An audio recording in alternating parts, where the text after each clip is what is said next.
Welcome to the Tuesday, December 6th Plymouth Select Board meeting. Could you please stand for the Pledge of Allegiance? I pledge allegiance to the flag of the United States of America and to the republic for which it stands, one nation, under God, indivisible, with liberty and justice for all.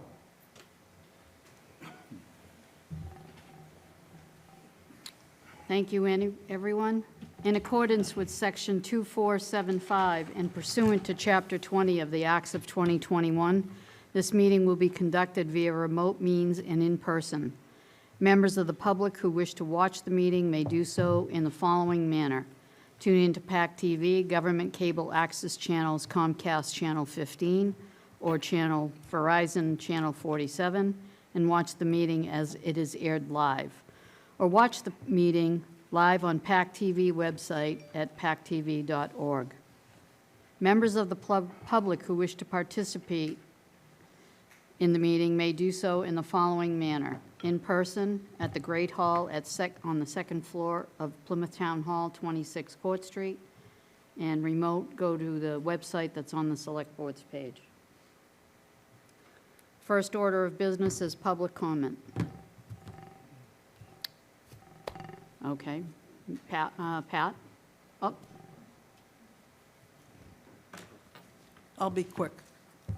First of all, I want to thank everybody for all the efforts that have gone into making Town Hall look so festive and Christmassy. A Merry Christmas to everybody. It looks awesome.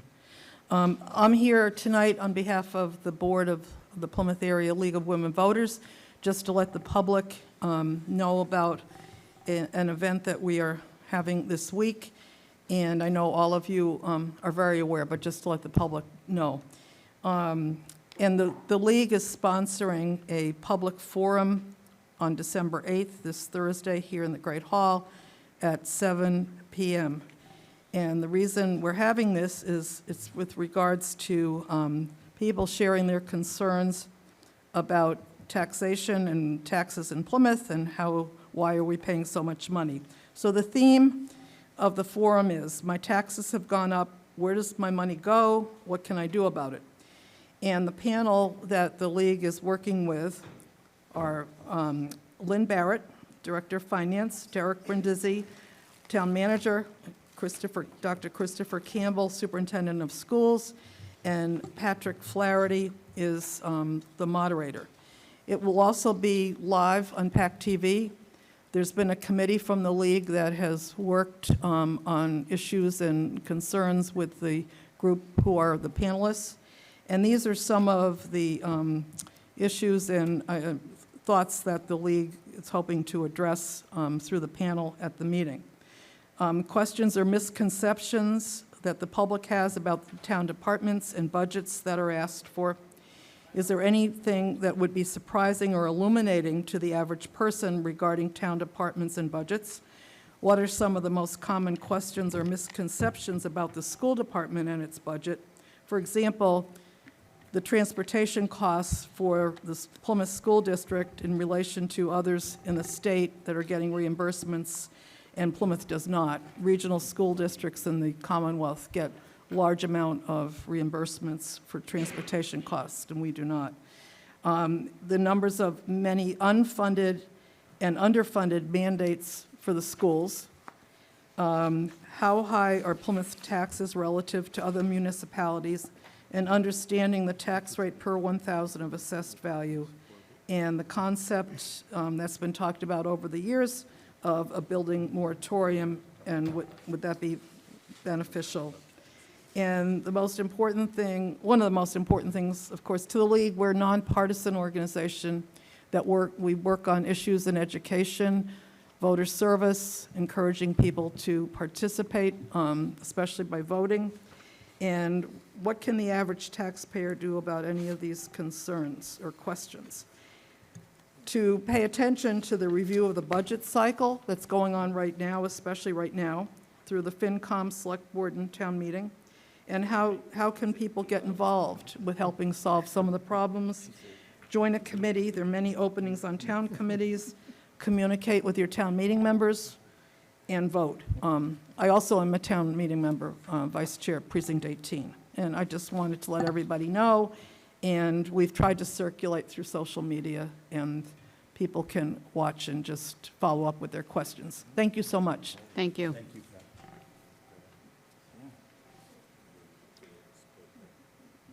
Steve?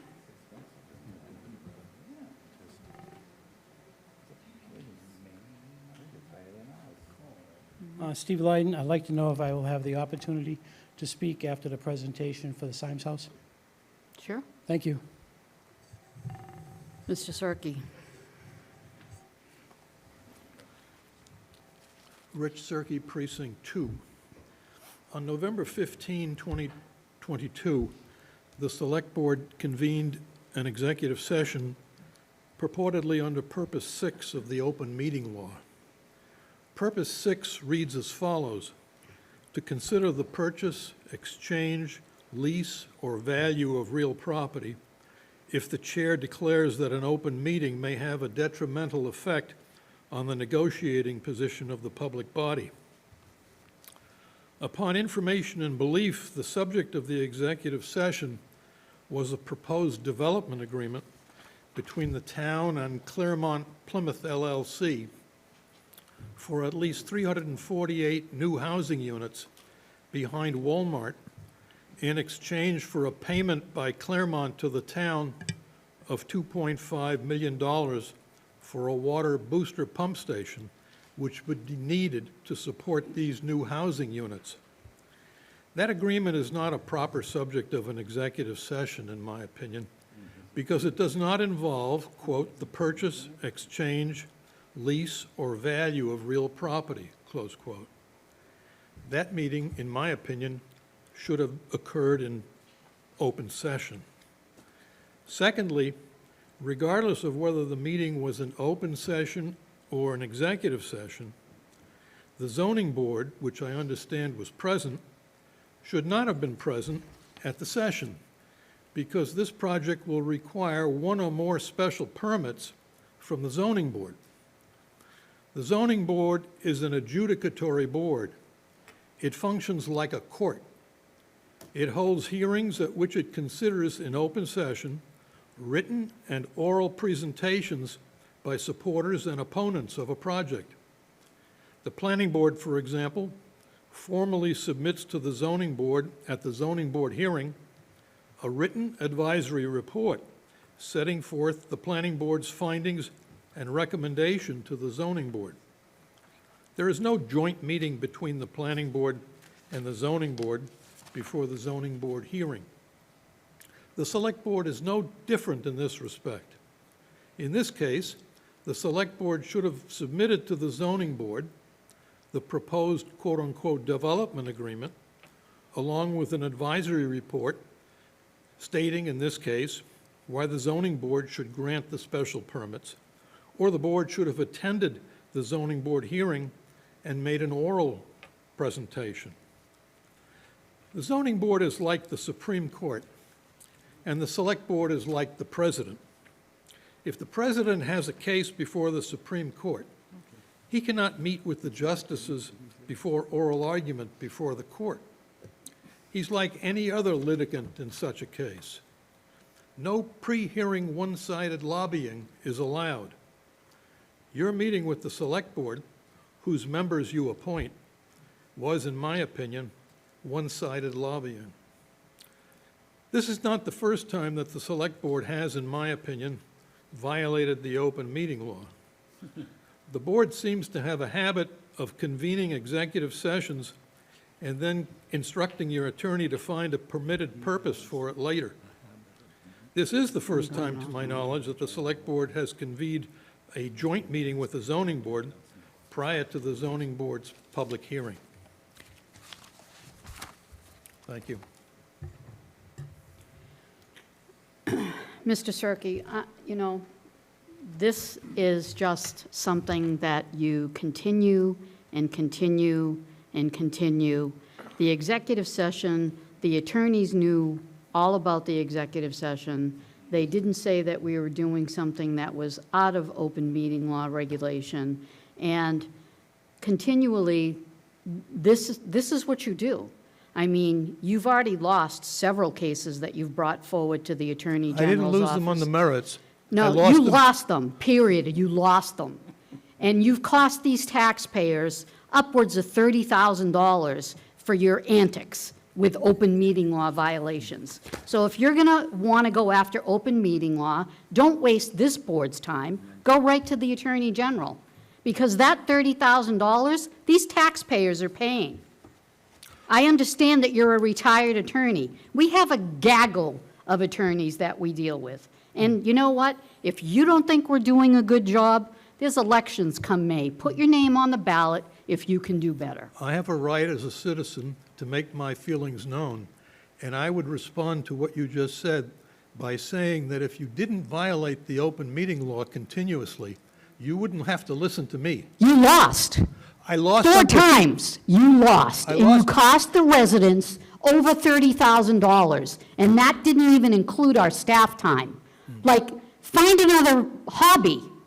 Or, you know what? Help us. Why don't you help us? You showed up in an executive session last week. You know you shouldn't have been there. It was posted on the agenda, and we're supposed to treat you differently than anyone else? This is ridiculous. If You don't like it, do something about it. I'm here. You want to go to the Attorney General? Go to the Attorney General. Put your name on the ballot in May. I'll vote for you. If anybody cost the town $30,000. You it's- did. Do you The want board to- did. You did. No, you You did. did, because you lost. I lost on procedural grounds and not on substantive grounds. You're done.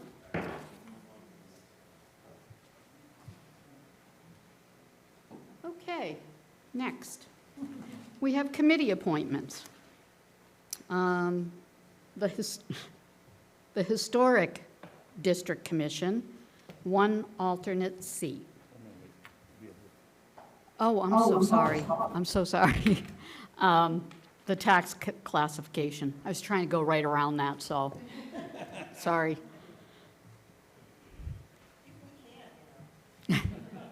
I'd love to. Good evening. My name's Ann Dunn. I'm the Director of Assessing. At this time, I'd just like to thank the Board of Assessors for all the time that they put in. And presently, I'm just going to mention the names that are here. James Sullivan, Chair, Dick Finnegan, Vice Chair, Donna Randalls, and Mike Horahan. And also Rick Nolan just joined our board, and he is not present tonight. So thank you very much. I do have some presentations off to the left. There is a lot of information. It's hard to see. This presentation is also on the town's website under the assessor's page for anyone at home that wants to look at it after the presentation. Thank you. So tonight is for the tax classification. We're going to go over the purpose of the hearing, overview of key changes, valuation by the class, both residential and commercial, single-family home, the changes of values amongst several years, and the changes between fiscal years. Average bill information for both single-family home and commercial, shift information if the board chooses to shift away from residential towards commercial, industrial, and personal property, considerations and recommendations by the Finance Department. So tonight, the purpose of this meeting is for the town to adopt a tax policy. So that's asking for whether you're going to keep it as a unified rate, which is treating all classes, which is residential, industrial, commercial, and personal property the same, or are you going to shift away from the residential towards the commercial, industrial, and personal property? Additionally, at this time, there are several exemptions and discounts which could be adopted, which we are not recommending. One is an open space discount. That's up to 25% of the residential factor. Currently, the town of Plymouth doesn't have any classified in the 200 code, which is open space. The residential exemption, which is up to 20% of the average of all residential value, and the eligibility, must be your primary residence. We see this in many communities that have second homes, such as Nantucket, Martha's Vineyard, and the Cape, and currently we are not recommending this. Small commercial exemption, it's up to 10% of the assessed value of all eligible properties. To be eligible, it has to be occupied by the business. The value of that has to be less than $1 million, and no more than 10 employees in the aggregate. All of these discounts or exemptions are shifts within the classes themselves. So tonight, we're going to look at some key points from fiscal '22 to '23. Currently, the unified tax rate is estimated at $13.71. This is a decrease of $1.72 over fiscal '22. The average single-family home is now at $495,902. That is an increase of $78,656. Based on a unified estimated tax rate, the tax for that single-family home would be $6,798.82, which is an increase of $360.71. And the way the values are established, we use the calendar 2021 sales, and as you all know, we did see an appreciation in the market at that time. The median single-family home for fiscal '23 is currently at $451,300, and that's a $72,400 increase. The tax for that at a unified 1371 would be $6,187.32, and that is an increase of $340.89 from fiscal '22. The average commercial value for fiscal '23 is $1,431,678. That's an increase of $178,359. The tax for the average commercial is $19,628.31. This is an increase of $289.59. The median commercial value is $531,150. This has increased $69,150 from fiscal '22. The median commercial tax is $7,282.07. That's an increase of $197.64 from fiscal '22. This is hard to read. So overall, the residential value for fiscal '23 is at $12.7 billion. That is a 20% increase over fiscal '22. The commercial is approximately $1.2 billion. That's a 14% increase from fiscal '22. Industrial is $463 million. We see 2.8%. Overall, commercial and industrial is at $1.6 billion, and it's an average of 10% increase. Personal property for fiscal '23 is $526 million. That increased 7.6%. The overall commercial, industrial, and personal property is $2.1 billion, and it is a 9.9% increase. Total value, taxable value for the town of Plymouth for fiscal '23 is $14.9 billion, an overall increase of 18.93%. So where do the values make up? As you can see by this chart, residential is 85% of the total valuation. Commercial makes up 8%. Industrial is 2%. Pilgrim plant is 1%, and personal property is 4%. As we talk about shifts, these percentages are important. So this is just another chart to say, where did the single-family tax bill, how's it changed? As you can see, as we mentioned, from fiscal '22 to '23, it's estimated to increase $360.71 to $6,789.92. And as you can see, over the last 5 years, the valuation has increased $919.13, or the tax, excuse me. The single-family home value increased the $78,656 to be $495,902 for fiscal 2023. Over the last 5 years, the average single-family home has increased $141,000. The number of single-family homes that we have on the tax rolls for fiscal '23 has increased 248 from fiscal '22. And over the last 5 years, we've added 919 homes to the tax roll. The commercial during this time, we know that the tax rate for the average commercial has increased $289.59 to be $19,628.31. As you can see, over the last 5 years, the valuation, the average tax bill has increased $1,346. The average commercial value increased $178,359 this year, bringing it to $1,431,678. Over the last 5 years, the average commercial has increased $326,338. And as you can see, the number of parcels brought on for the commercial has not really. Some have been allocated towards the residential with senior housing and affordable housing. This chart just represents what was on the prior, showing that the average commercial, which is in pink, for fiscal 2019 was $18,282, and for fiscal 23, it's $19,628. The residential during that time for fiscal 19 was $5,870, and for fiscal 19, it was $5,000. And for fiscal 23, it's $6,789.92. So when we talk about the single-family home, where are the values contained?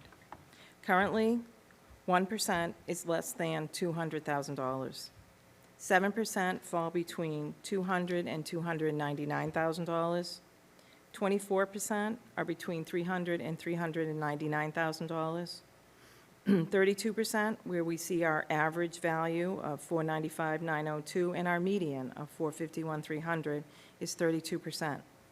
29% fall between $500,000 and $749,000. 5% are between $750,000 and $999,000, and approximately 2% is $1 million or more. For the commercial, 34% is less than $299,000.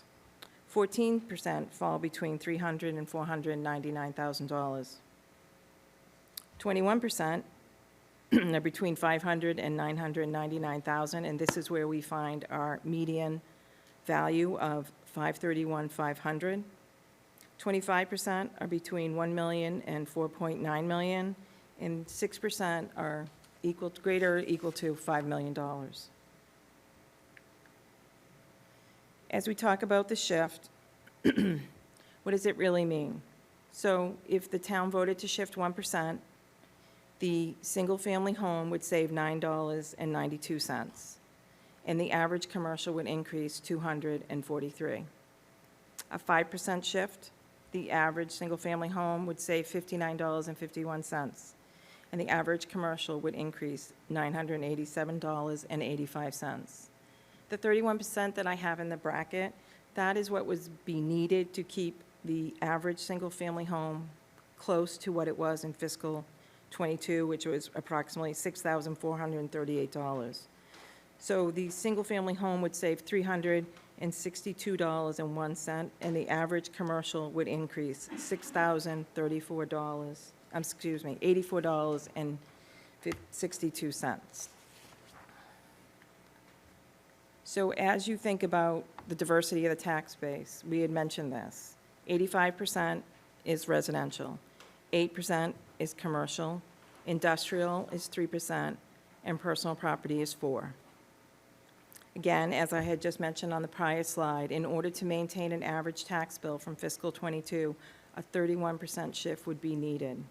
The residential would decrease $362, and the average commercial bill would increase $6,085.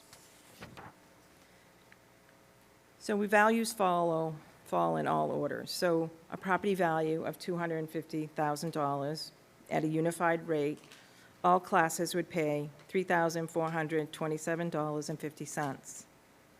If we were to shift to 31%, the residential would save $182.50, and the commercial for the $250,000 value would increase $1,062.50. A property value of $450, all classes would pay $6,169.50. The 31% shift, the residential would save $328.50, and the commercial would increase $1,912.50. A property valued at $750,000. Unified rate, all classes would pay $10,282.50. 31% shift, the residential would save $547.50, and the commercial, industrial, and personal property would increase $3,187.50. $1 million property, all classes at a unified rate would pay $13,710. At the 31% shift, the residential would save $730, and the commercial, industrial, and personal property would increase $4,250. So as you consider whether to shift, what is the diversity of the tax base? As we had mentioned, the commercial is at 85%. I'm sorry, residential is at 85%. Commercial is at 8%. Industrial is at 3%, and personal property is at 4%. One of the questions you have to, does the commercial, industrial, and personal property have the ability to absorb the shift? As we had seen in one of the slides, 48% of the commercial value is less than $500,000. In economic development, we have to think of how do you want to continue. Some commercial properties look down on the split rate, thinking you're not a friendly community. That's something to think about. We also have to think about the pandemic, what that has done to our commercial properties, and now we're seeing the interest rate rise. What will that do? So those are all very important things. And the finance department currently is recommending a unified rate, estimated to be $13.71 for fiscal '23. Thank you. Does the board have any questions or comment for Ms. Dunn? John?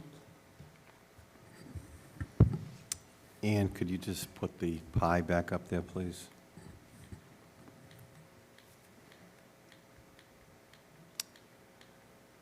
That one. You just passed it. So how many times have you made this presentation over the years? 20? So could you just go into a quick description of what personal property is and how that is taxed?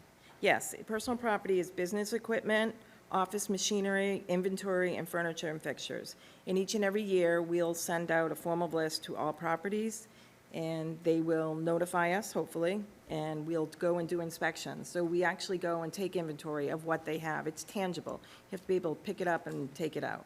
If it's attached to the building, it wouldn't be considered personal property. Okay, thank you. So you've done this approximately 20 times. Is this one different or significant because, and we all know that the value of the plant has been depreciating significantly over the last decade, but is this the first time that personal property has exceeded all industrial? Actually, it was last year, the first year, that we started to see that, Okay. Okay, this is year 2. right, with the Okay. decrease. Mhm. All right, thank you. Appreciate all the hard work you put into this. Still as bland as ever, but I know Why Lynn muddy the and your waters? committee over there, I appreciate their diligence. Mr. Bledsoe? Yeah, I'd just like to make a comment. One thing that jumps out at me is the commercial, in the last 5 years, with 3 commercial parcels in the last 5 years. And there's something I've talked about when I ran for election is economic development and increase the commercial tax revenue. And that's enticing, we're going to do that by enticing businesses to come to Plymouth. So I support the unified single tax rate because I don't think it's time to do a split tax rate right now because it will hurt the commercial businesses. And if we're trying to entice companies and businesses to come to Plymouth, I think we need to keep it the unified single rate. So that's my comment. Thank you. Mr. Helm? And I have a question relating to the personal property, which Okay. is conveniently still up there. That 4% is an amalgamation of both residence, personal property, there's and also commercial. second- thank you. How would you, Can you give an estimate that we won't hold, how does that break down as a percentage? I actually don't Residents have it, but versus- we have about 1,600 second home personal properties. So for a second home personal property, we have the authority to tax on the contents of people's homes. And currently, we have done it through an analysis. We send out a formal list, and we ask the residents what they feel the value of their home is, and we will do an analysis. We take the overall average percentage and put it against the building value, and that is how that's determined. But a question, just your estimate, is the large majority of that 4% personal property that attributes to commercial and industrial? Yes. Okay, I thank can you. give you a better breakdown later. No, that's not, I just wanted just to, make sure that that was the case. Yes. Okay, thank you. Anyone else? I just have one comment, and I think I've said it every year since I've been on the board, is that, if we could tax some of these large businesses, maybe there's, I don't know, I know every year you say no to me, but hey, you might as well try again. If there was like a square footage or like a Walmart or a BJ's or a big organization that could have a separate tax rate, and I know we don't have anything in place to do that, I will never try to tax, a split tax rate that would hurt all of our small businesses because we have so many of them. But is there any legislation that we could look into to say, whether it's a home rule petition or something, to say that any facility over 40,000 square feet is taxed at a different, and I'm just throwing that number out. I don't even know how big 40,000 square, I know it's big, but do you know what I'm saying? But I wouldn't mind having the bigger folks pay bigger money, but, the smaller folks stay with what we're paying now, type of thing. Currently, no. Oh. Well, you could have stopped me like 5 minutes ago. So, but thank you, Ann. We'll bring that, now are you looking for a motion for this? I'll Okay. make a motion that that the board adopts a unified tax rate for the next fiscal year. Do we have a I'll second that. motion by Mr. Mahoney, seconded by Mr. Blitzer? Discussion? All those in favor? Unanimous.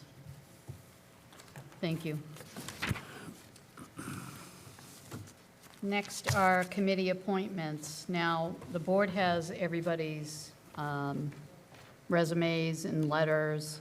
Are there any board members, or are there any potential seats from the Historic Commission that would like to get up and speak?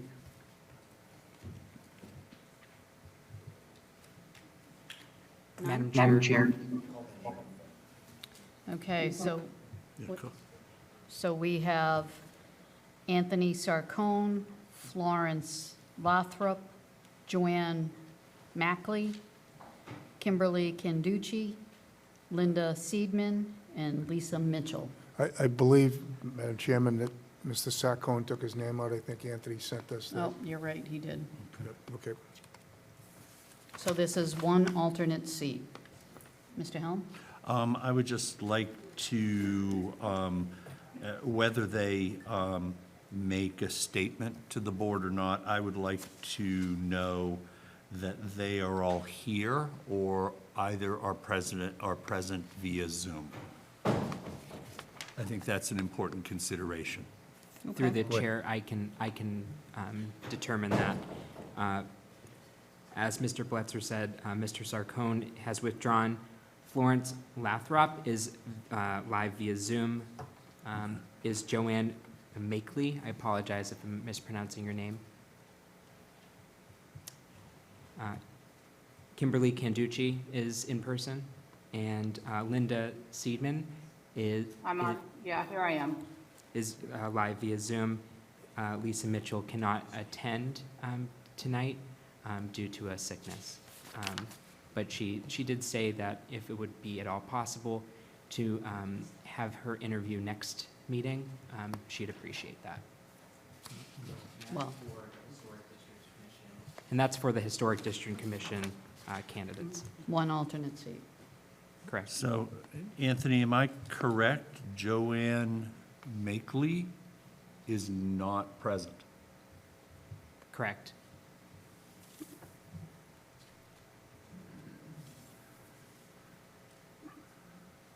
Okay.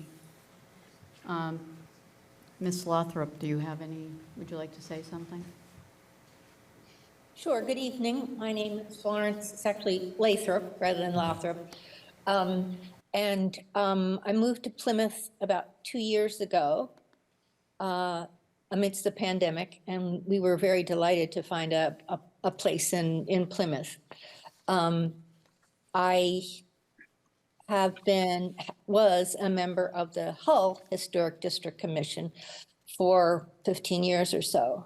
And the problems we had were mostly in the district that was residential.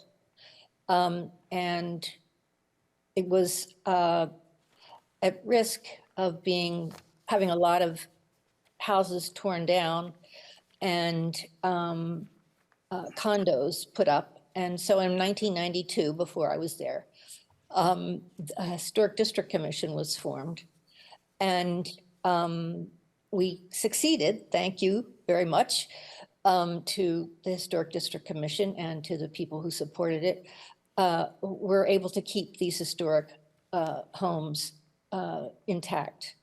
We had a few difficulties with particularly one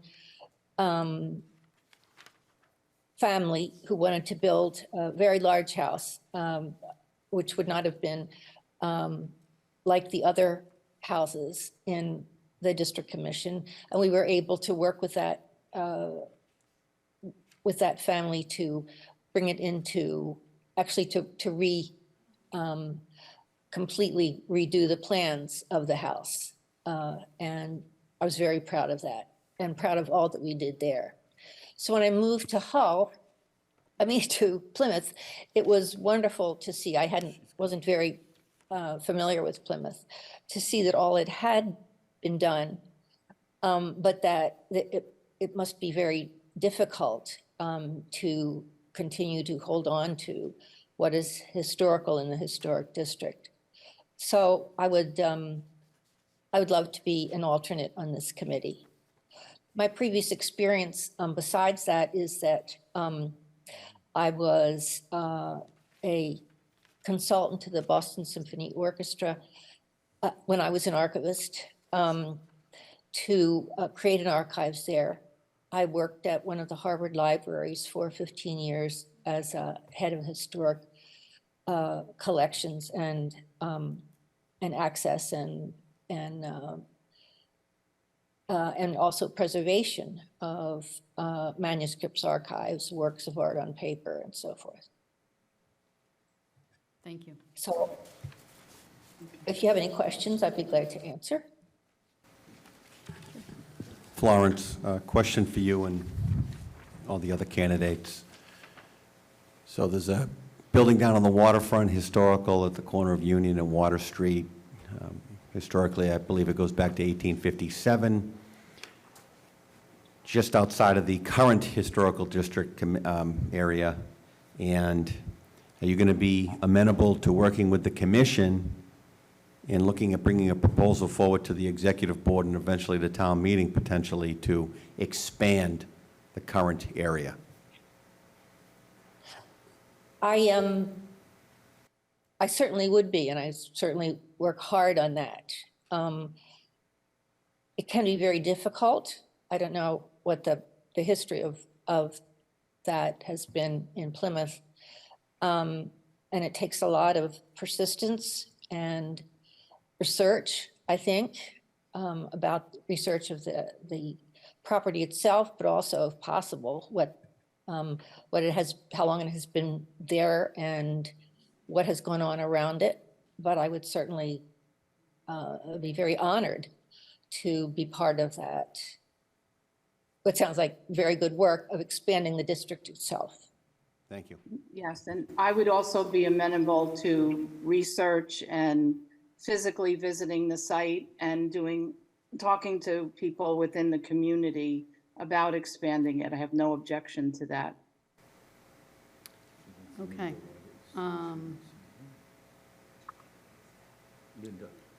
Linda, that's Linda Seidman? Is that? who Linda just spoke? Seidman, yes. Seidman. Yes, would it be all right? I have a couple of questions. Hold on a second. Mrs. Makeley, are you finished? Oh, sorry. Oh, Florence, I'm sorry. Oh, hi. Are you finished? Yes, that's fine. Great, Thank thank you. you. Actually, Ms. Canducci was before Ms. Seidman, so why don't we just stay in order? Ms. Canducci, do you have anything to say? Could you please go to the podium? First of all, thank you for the opportunity to be here and to apply. I'm very, a little nervous, but I'm born and raised in Plymouth. Turn the and mic on, please. I'm very, very passionate about my hometown. My family goes back to the Mayflower on at least 3 to 4 lines, 5 according to my mother, beginning with Dr. Fuller, who was, I believe, the ship's doctor. I'm a real estate broker. I've been active with the Veterans United I'm a platinum, one of their platinum agents in Plymouth. It's over 90% of my business in real estate. And I have served 8 years on the Pilgrim Hall Museum. Also, I worked for the served on the Plymouth Cultural Council, and I've also served on Matt Muratori's election campaigns for the last 5+ years as well. So I'm old enough to remember the Plymouth redevelopment of Summer Street back in the 60s, and I'm all for expanding the historic district as much as we can down on the waterfront, on the area that you referred to off of Bradford Street. I am a little bit familiar with the project. I think that preserving the integrity of Plymouth is extremely important. It's a personal passion of mine, having been growing up here and seen all the changes and the growth that the town has gone through over the last 30, 50 years. So it would really be my pleasure to serve on the board, and I hope that I could be selected. Great. Any questions for Ms. Canducci? No? Oh, Mr. Helm? Ms. Canducci, since you have so much experience and you've lived here all your life, apropos to Mr. Mahoney's question, what would you suggest the expansion of the historic district include? Well, I'd have to know more about exactly what the parameters are currently on the table, and what the, what their plans are. I don't have enough information about that to make a decision right now. It's just to say, though, that expanding it can only be a benefit to the town, in my opinion. I just think that the more that we can do to preserve the integrity of the town and to expand and to do smart growth, if you will, and we have to stay current with the times, I understand that, and it's a fine line to walk sometimes, but and I'd like to participate in that process. Thank you. You're welcome. Thank you. That's it? Okay, thank you. Now, Mrs. Seidman?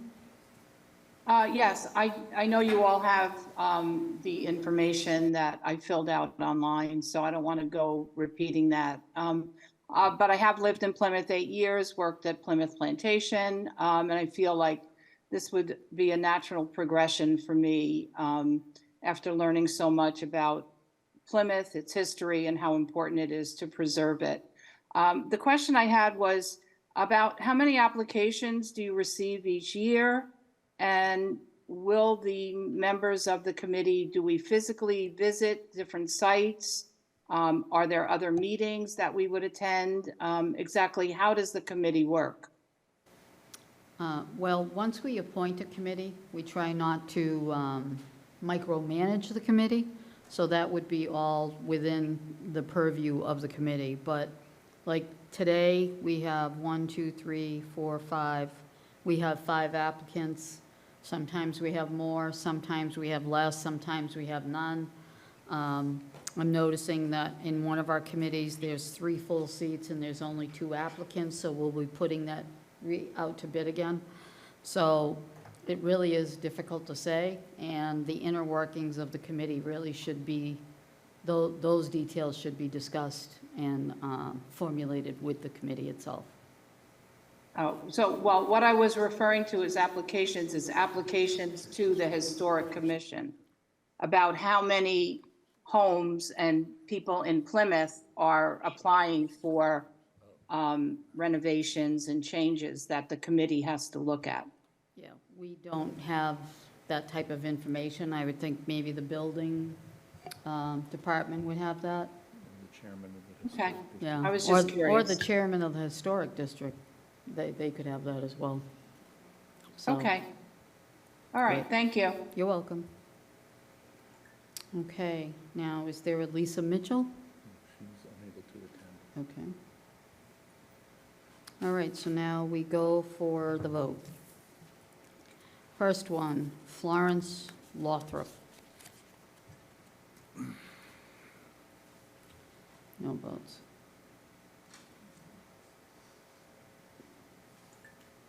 Joanne Makeley, she bailed it, she's not here. Okay. Yeah. Joanne Makeley, She's not here. no votes. Kimberly Canducci? 5 votes. Linda Seidman? No votes. And Lisa Mitchell? No votes.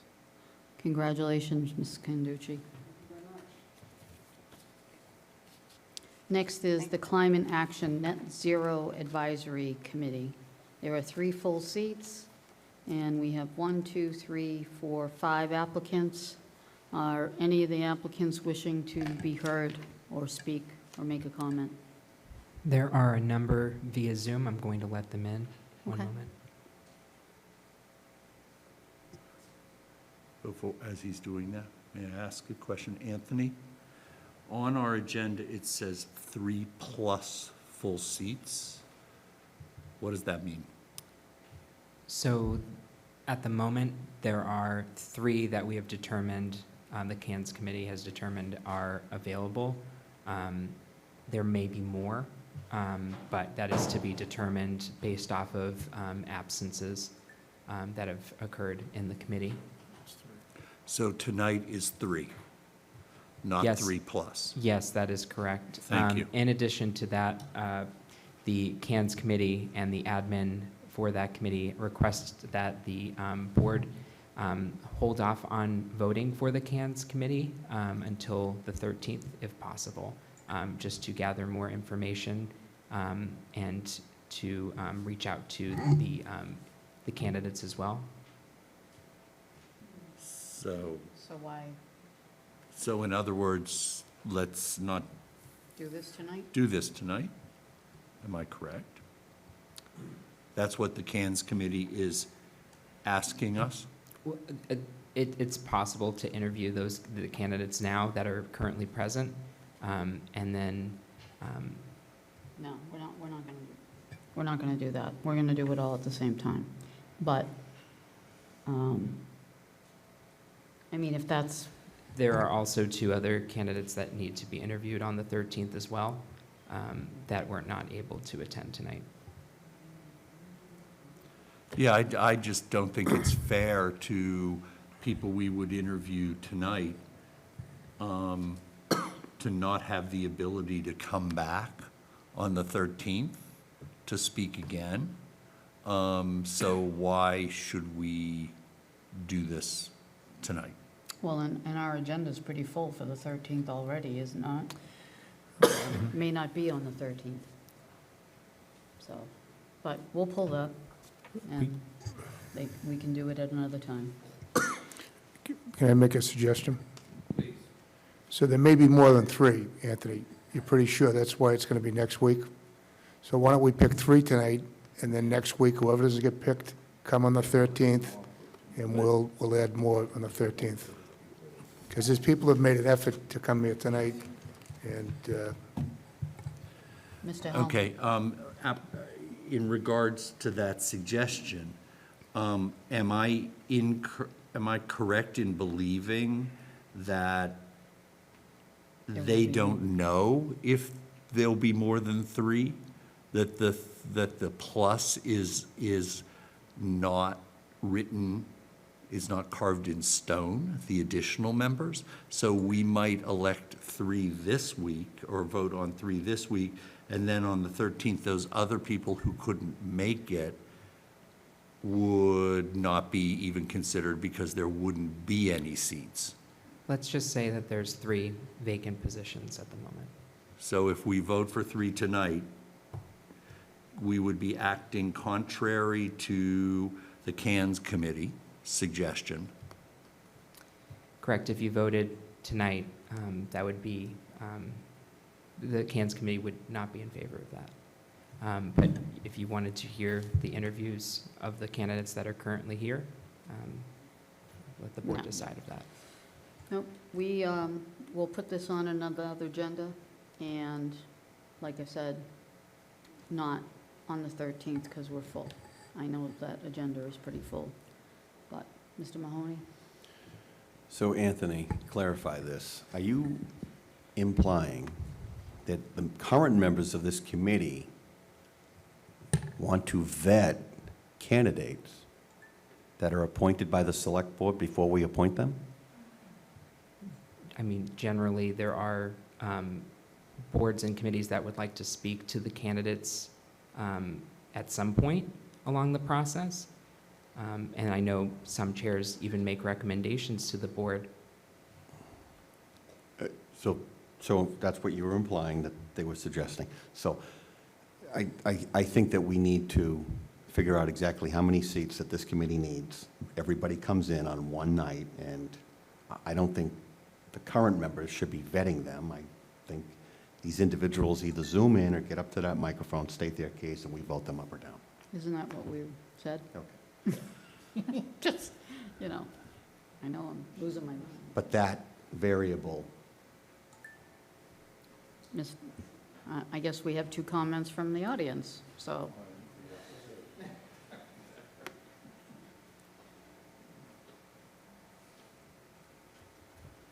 I was confused about the 2 votes. There's 3 seats, now there's 5 seats. Might be 5 seats. Do you have to re-advertise again if you're adding more seats to this committee? Yes. Okay, that's, So right now, there's only 3 seats, and 2 people can't make it, and they want to be heard, so we're going to pull this, and we'll move it to another agenda. Mr., do you have, no, okay. All right, Well, actually, I just would like to be clear about my motivations in agreeing with Mr. Mahoney is not because 2 people couldn't make it tonight. It's because the CANS committee is not clear on what it is asking us to do. Just to be fair to everybody, because there were people for Historic Commission who were unable to make it tonight, and we went ahead with a vote. So I think we just need to be clear about why we are delaying this, and it should not be because people were unable to make it. Mr. Quintel. How many people are on this committee right now? Do you know, Anthony? I don't have that Okay. available. Does anybody know? 7. So we're going to add 3 more, make it 10? It must be 3 vacancies. So we're just filling 3 vacancies. So where's the plus come in?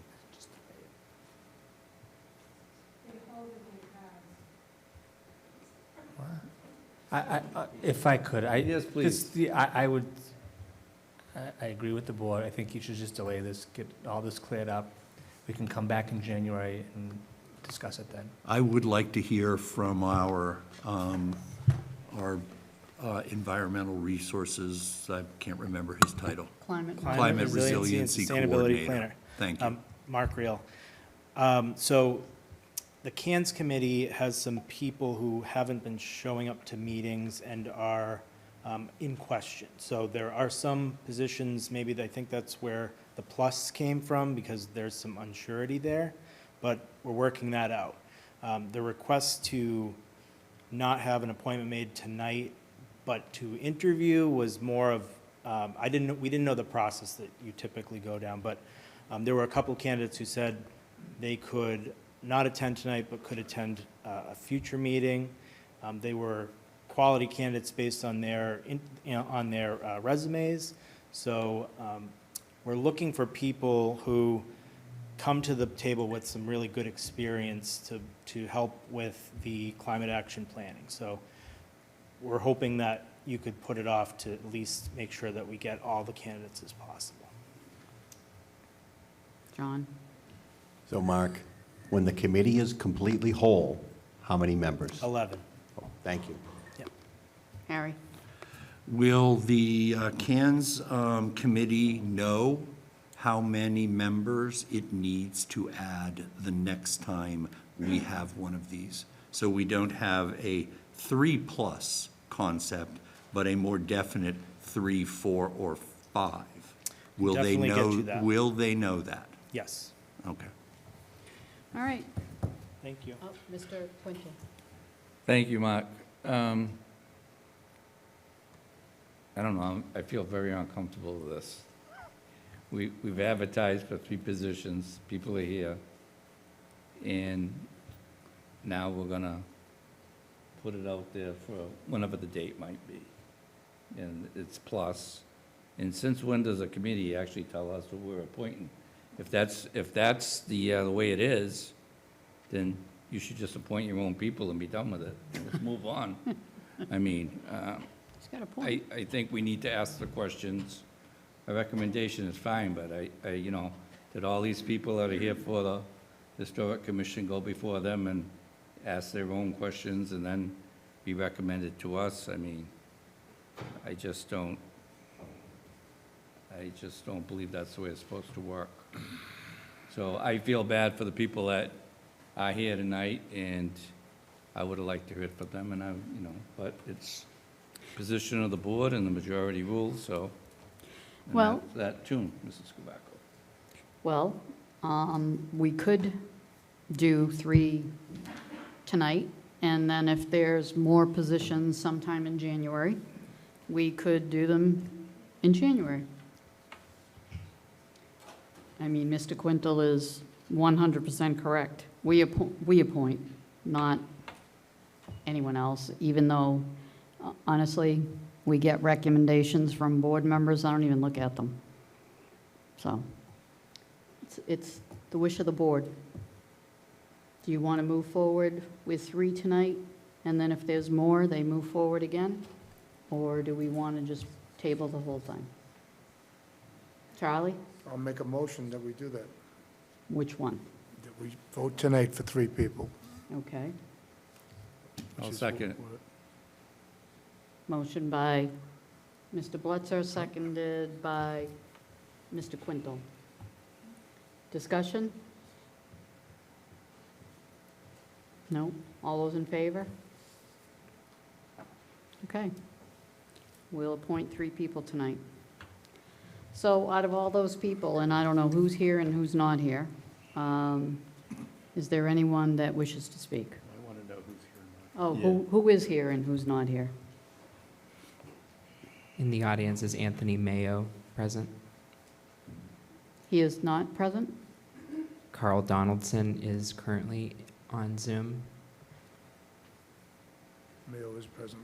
Is Donald Ross He present? said he- I think he said he was present. Mary Jo Gatzlick is on Zoom. Is Michael Benna present He's here. in person? That's everyone. Okay. So am I correct, Anthony Mayo is not present here or at Zoom? Correct. Okay, so obviously, he probably doesn't have anything to say. Oh, he may. Uh, No, it's come back in a couple of weeks. Mr. Donaldson, do you have anything you'd like to say? We do have your resume, and the board has reviewed it, but if you have any additional comments, we'll take those. And please keep it to 2 minutes. No? Mr. Donaldson, you have to unmute yourself.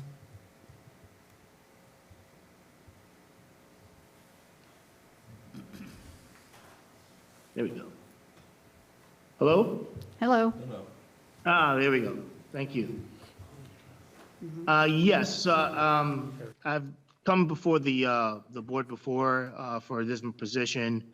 So as far as this position for the committee, I have a background in city planning with concentrations in resiliency.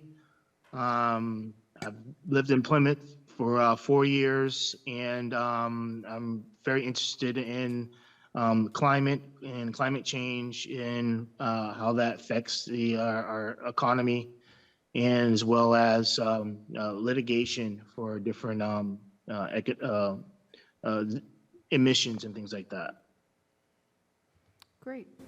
Does the board have any questions for Mr. Donaldson? Great, thank you so much. Mr. Ross, does Mr. Ross have anything to say? Mr. Ross is not present. Okay, and he doesn't have anything to say either. Ms. Gaslick?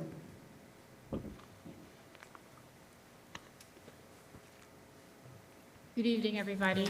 My name is Mary Jo Goutslick, and I've been a resident of Plymouth since 1986. My background is in environmental, and I do have been, the job that I had prior to my retirement involved looking for ways to reduce cost for the company that I worked for. So I'm familiar with the different programs out there. I'm familiar with what's available and how to reduce the footprint of the different things that we're looking at for the committee. Does the board have any questions for Ms. Gaslick?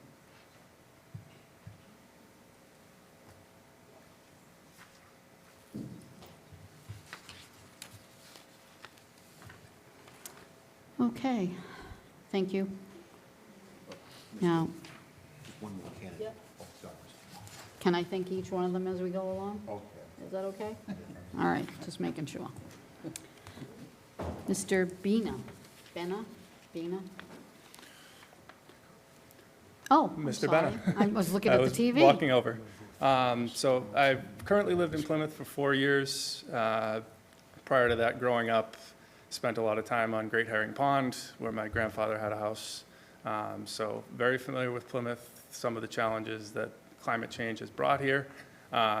Lived in Colorado for a long time in the middle, where I lived in a resort town that also had a big focus on climate change, being up in the mountains at lower elevation, where we were starting to see a lot less snow. I also worked for the ski area for a time, and a lot of our focus was on dealing with climate change, reducing the impact from the heavy tourism industry in an area that we're trying to maintain the beauty of. So I'd like to do the same here in Plymouth, especially raising a family here now. I have 2 young sons that love the outdoors and want to see it maintained. Great. Does the board have any questions? Mr. Quintal? I have one for all 3 applicants that we've heard from tonight. Do you plan on attending the meetings? Yes. Okay. Yes. Yes. Thank you. And we do have a policy, do we not, on attendance? And is it also a policy for removal? So I suggest in going forward, if there's a committee or a group out there that, they're having an issue with this, that they, abide by the policy and send it in to us. And then we won't be like in this, that's all. Thank you very much. Thank you. Thank you, Mr. Quintal. Mr. Helm? Yeah, I want to go back, and I do have a question for Ms. Gatzlick. Ms. Gatzlick, given your professional experience with the Pilgrim Station, the EPA, the NRC, and that you're sitting on the Citizens Board, what is your position on Holtec's dumping of radioactive water into the bay? Sir, I'm not going to respond to that. Will you explain to the residents of Plymouth why you're refusing to respond to something that's very important to them? And you are looking to be on the Climate Action Net Zero Advisory Committee, which is about environment? That's correct, but I can't speak from an handicap standpoint. It would not be fair to my fellow members. However, what people need to keep in mind is that the waste is not a waste until it's been demonstrated to be a waste.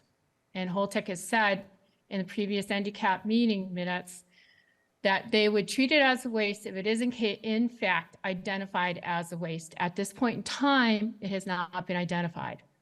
So if it's a waste, it'll be treated as a waste. If it's not a waste, it won't be treated as, it will be treated as such. You got to believe the science. You can't let emotion or perception. Thank you for your or response. feeling- I think your position on this is very clear if people listen to it. Thank you. Madam Chairman. Mr. Blitzer. I know a couple of candidates on here, and maybe they want to be here next week, but I'm just looking at resumes. Mr. Ross, he's got quite a resume, and I don't know him, but I'm looking at his resume, and I think it's kind of impressive, so I just want the board to just take note of his resume if we're going to vote tonight, so thank you. Are we ready to vote?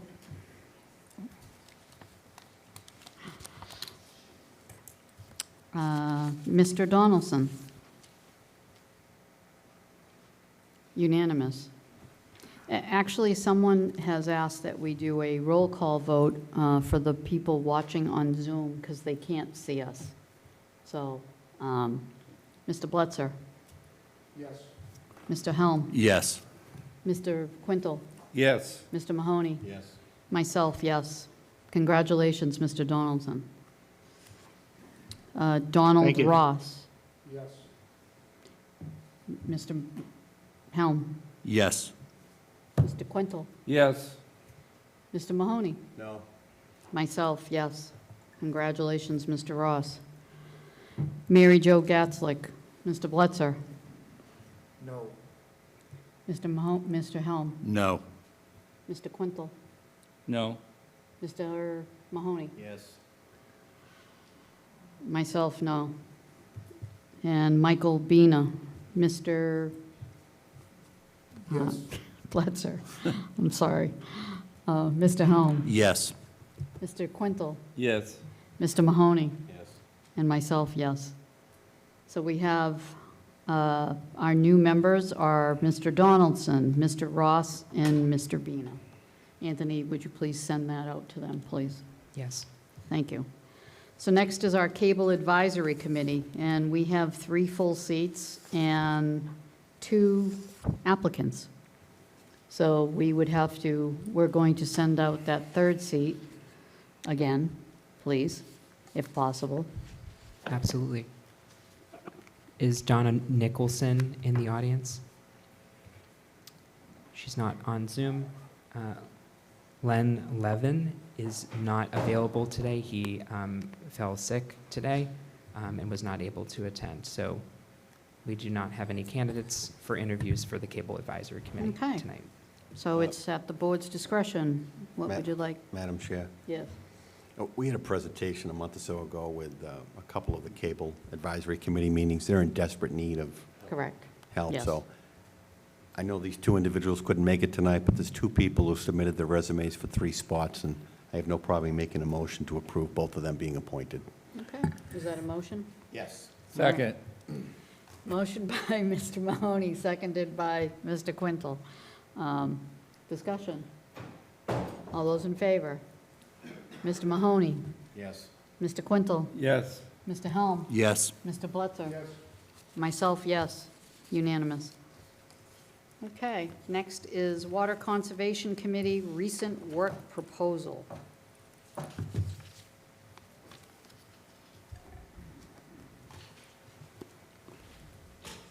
The chair, Mr. Cody of the Water Conservation Committee, is going to be zooming in tonight and giving a presentation. Mr. Cody, you are able to share your screen. Thank you. Can everyone hear me? Yes. Okay.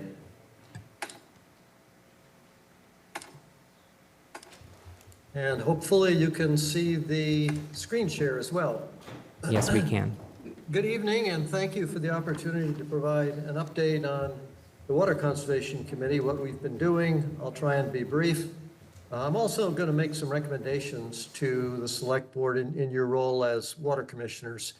I had intended to be there this evening, but I got a viral respiratory bug a few days ago, and you do not want me in the room with you, so virtual it is. I'll describe the compelling need for water conservation in Plymouth, highlight work we've been doing over the past 2 years when this committee, while we've been in existence, and I'll lay out 3 specific recommendations for you.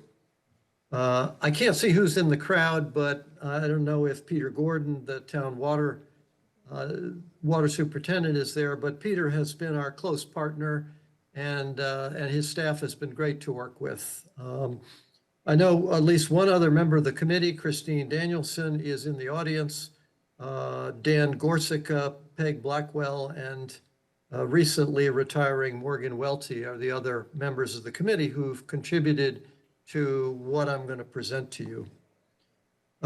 There's another committee member here, Mr. Mahoney, who has an insider's view of these issues since he served on this committee during its first year.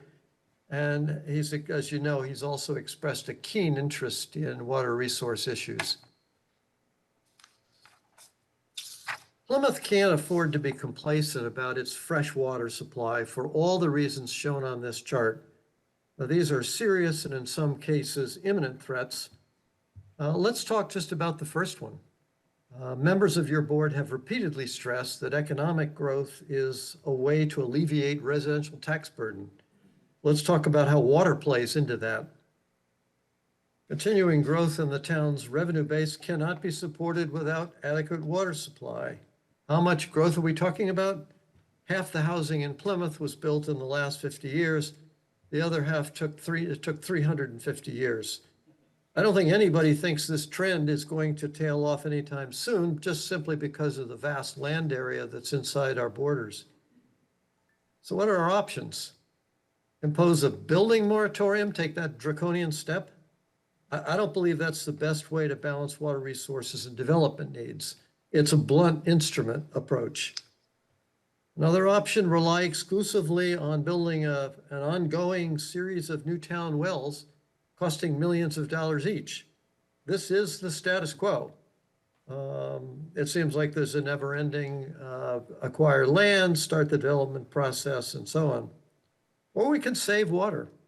Conservation is a cost-effective way to maximize water supply and reduce the burden on the town water system in the bargain. It's a largely untapped resource here in Plymouth. The Water Conservation Committee adopted these goals and objectives 2 years ago to ensure that conservation becomes an integral part of long-term water planning. We came to realize early on that the target audience is not limited to customers on the town's water system. No matter how we get our water delivered to us, it all comes ultimately from the same source, the Plymouth Carver Aquifer. So it's a shared responsibility for all of us who live here and work in town. The objectives here are self-explanatory, but I'll be happy to discuss any of them if you're interested. The committee has been learning by doing. We've developed educational materials, looked at other cities and towns in Massachusetts and beyond, tested pilot programs, analyzed water usage data, and used social media for outreach to town residents. These experiences have demonstrated that the potential for water conservation in Plymouth is likely to be significant. The most tangible result of these early efforts was a report we issued in February of this year. It's available on the town's website at the address shown here. This report contains the basis for our long-term water savings estimates and identifies specific conservation programs likely to have significant potential here in Plymouth. 3 strategic recommendations emanate from this report. I'll cover each of them in turn. Recommendation number 1, if you don't know where you're going, it's hard to get there or to benchmark progress. Our committee estimates that at least 15% of the total water forecast to be delivered to homes and businesses on the town system can be saved by 2037, 15 years out. This is as much as 300 million gallons a year, the rough equivalent of a town well.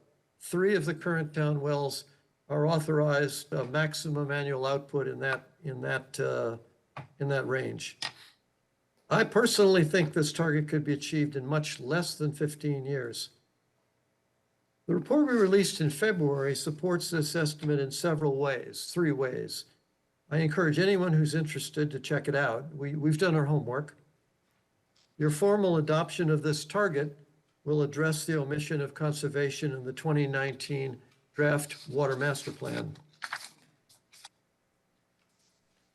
Recommendation number 2. The select board as water commissioners should consider implementing a seasonal water rate in 2023. Summer water use drives capacity on the town water system.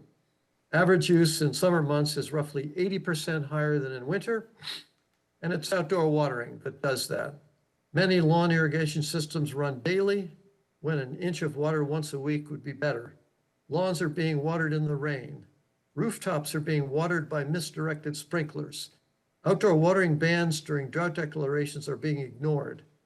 There's a problem here. Residents are wasting precious water.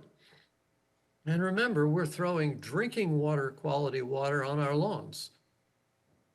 Just as important, low-use water customers are cross-subsidizing their high summer use neighbors. Summer peak demands determine pumping capacity, yet there's no reflection of seasonality in the current water rates. And the technical way of saying this, I guess, is the prices water customers pay are not aligned with the costs they impose on the system. It's time for Plymouth to at least consider a seasonal rate structure.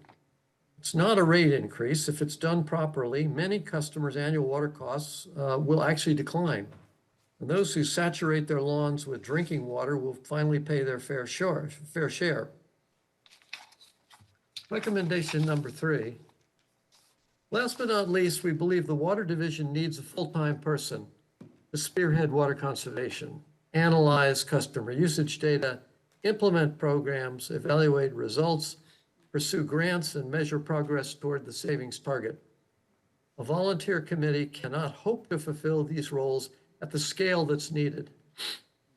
A modest 3% conservation charge on water bills would generate roughly $150,000 per year based on current water revenues. This would cover the salary and benefit costs of this position and some program expenses. The return on investment we expect to see on this is outsized. Deferring a new well by several years or eliminating the need for just one new well in the future will save millions of dollars. It's time to get serious about water conservation here in Plymouth. And our committee looks to your board to lead the town in this promising direction. Thank you, and I'll be happy to answer questions if you have any. Does the board have any questions?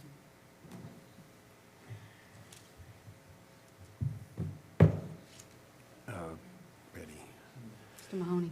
All right, Eric, so going back to, and it goes without saying that certainly appreciate your leadership on this issue over the last couple of years and the dedication of your committee.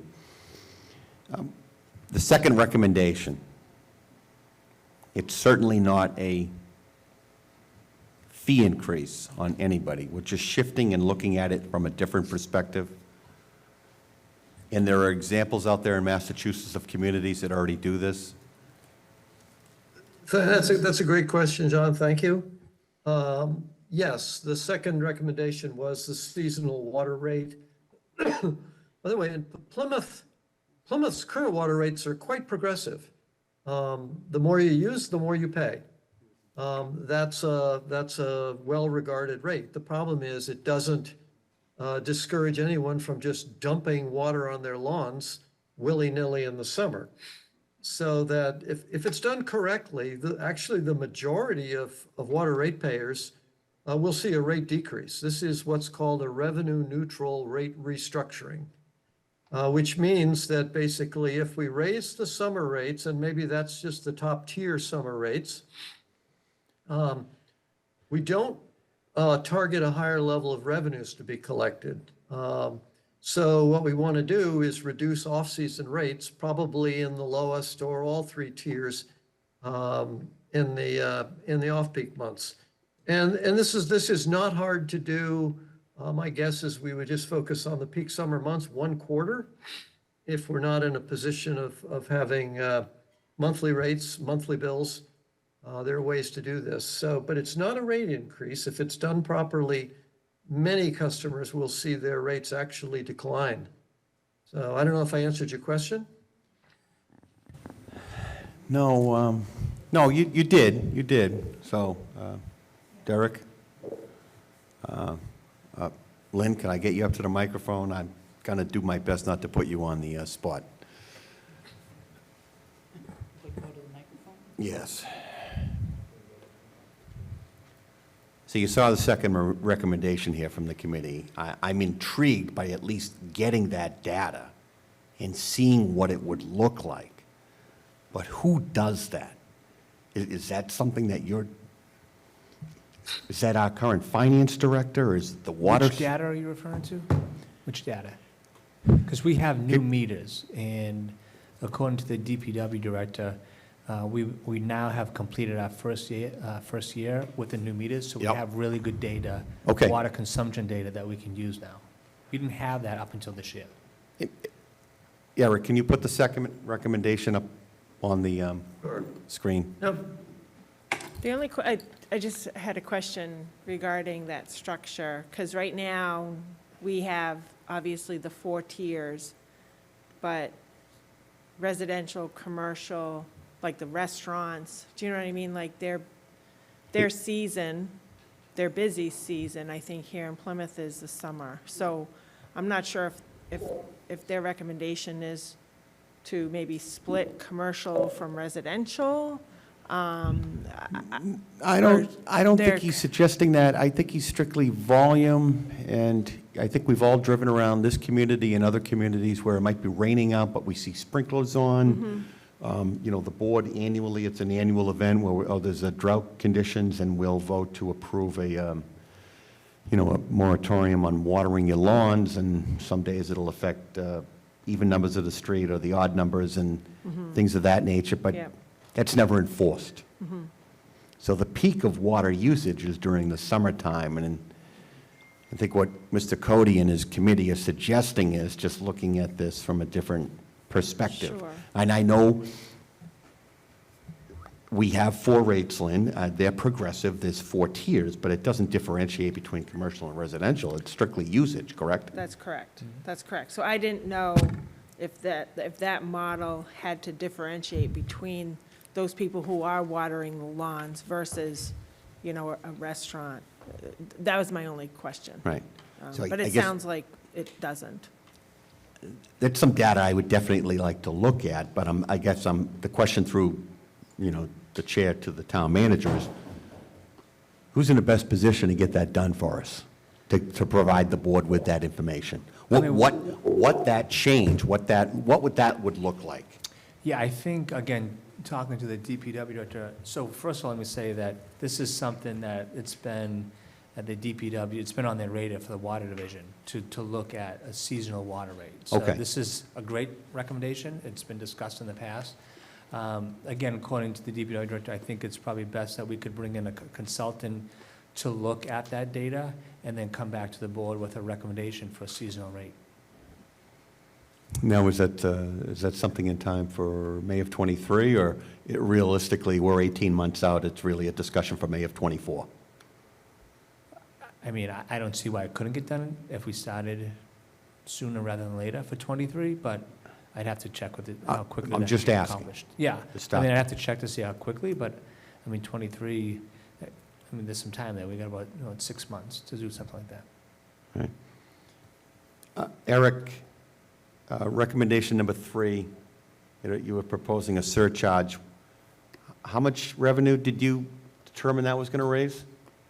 About 150,000. I think when I checked, it was about 5 million in revenues for the water division.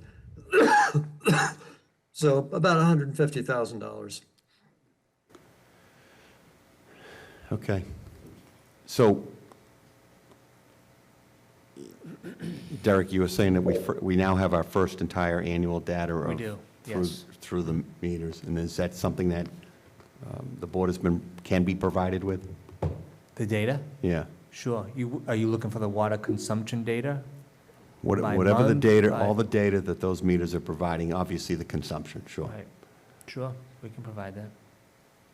Because, By the way, I should add that Peter Gordon's people in the Water Division have been great in getting us data that we need to plan programs and evaluate them. They've given us more than 60,000 records over the last year or so, and we're waiting for more from them at this point. It actually would be easier if they had someone in the department who was doing some of this. We're creating work for them.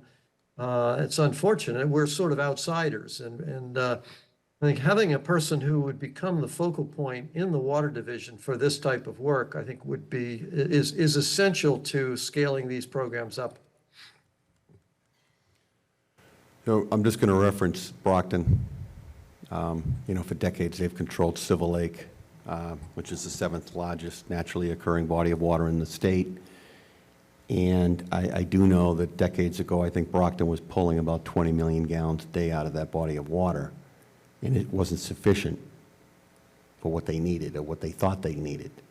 And then they signed a contract, which I believe they still pay $7 million a year for a desalinization plant out down on the Taunton River. But what happened was they went into a mode of finally investing in infrastructure, which we've done an excellent job with in this community, replacing especially century-old pipes and preventing loss from the system and other conservation measures. And I think there was a significant reduction in what they were taking daily out of Silver Lake, and it got to the point where they didn't need to access water from the desalinization plant, even though they were locked into the contract, I think to the tune of $7 million a year. So I'm certainly on board. I know Mr. Gordon isn't here tonight with whatever we can do from a conservation perspective. We are in dire straits. We've been talking about water, especially in West Plymouth with respect to the last, there was an executive session that Mr. Cirque mentioned during public comment. So it's out there. Mr. Bader has been up at that podium a few months ago referencing the fact that we are currently -2. And I am, and if you look at the wells in the southern end of the community, the wells in the southern end of the town are in better health than the ones in the northern and western end of town because they have more open space around them. So I'm not going to dominate this discussion, but we can't talk about water enough because water is economic development, it's public health, and it's public safety. I have a great suggestion. Let's put a building moratorium up and we wouldn't have to worry so much about water. Which is something that I want to move forward with on the town meeting warrant article. Mr. Williams.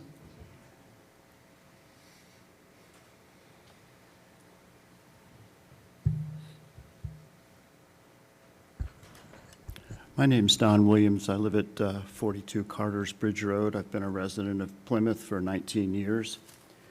I'm very interested in the water situation.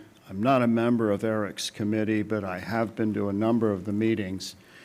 And I can assure this board that if anybody has done the proper research for coming up with these conclusions, it's been Eric Cody and his committee. They've gone to other towns. They've gone to the water department. The water department has been very cooperative, but it's become also apparent that the more data that we have, we collectively as Plymouthians have, the better off we are. And part of that data is not as easily forthcoming from the water department without somebody who's dedicated to doing that specifically and only exclusively.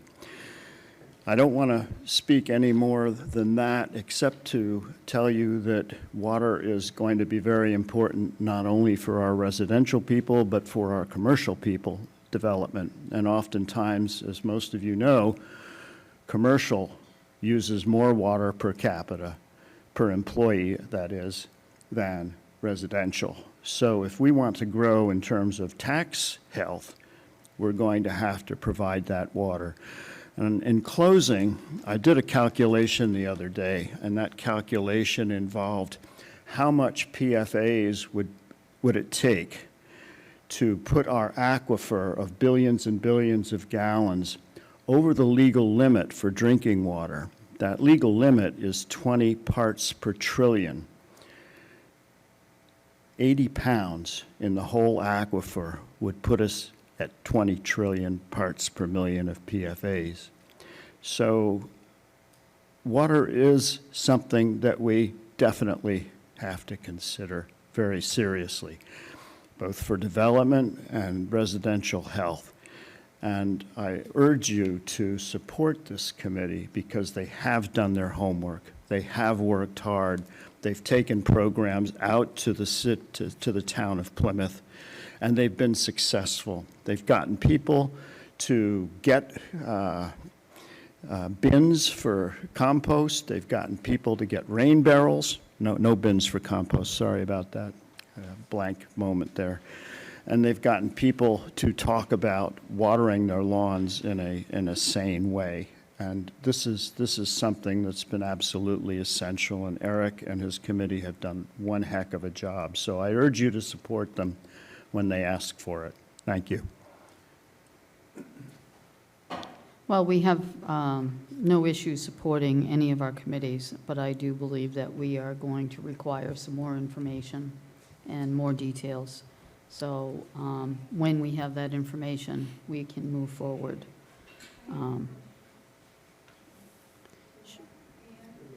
Go ahead. Madam Chair, we also have Pat Edelman that has her hand raised as well. I have a question. Have you heard about brown water when you water your lawns? Now, I don't know if that would cost the town. I don't know if that necessitates another, what do they call it, a thing on your house, a water meter. I don't know, but people in different states uses the brown water. They don't use the good water. And, well, brown water is good water, but it's not rated the same. Have you heard that, John? Have you heard about brown water? I have not heard about that one. Okay, I wish he was still here, but, okay, it's a thought. Anthony, is Eric Cody still there? Yes, he is. He's still. Yes, that's actually something we have looked at. I mean, in effect, the rain barrels that we've provided rain barrels both in 2021 and 2022 to Plymouth residents. And, that's actually a form of brown water because it's never been processed. It's coming off rooftops. And those programs were very well received by Plymouth residents. There's a lot of technology that goes, and you can actually separate water and use it for watering, but there's some fairly exotic approaches to it as well, which we have not investigated yet.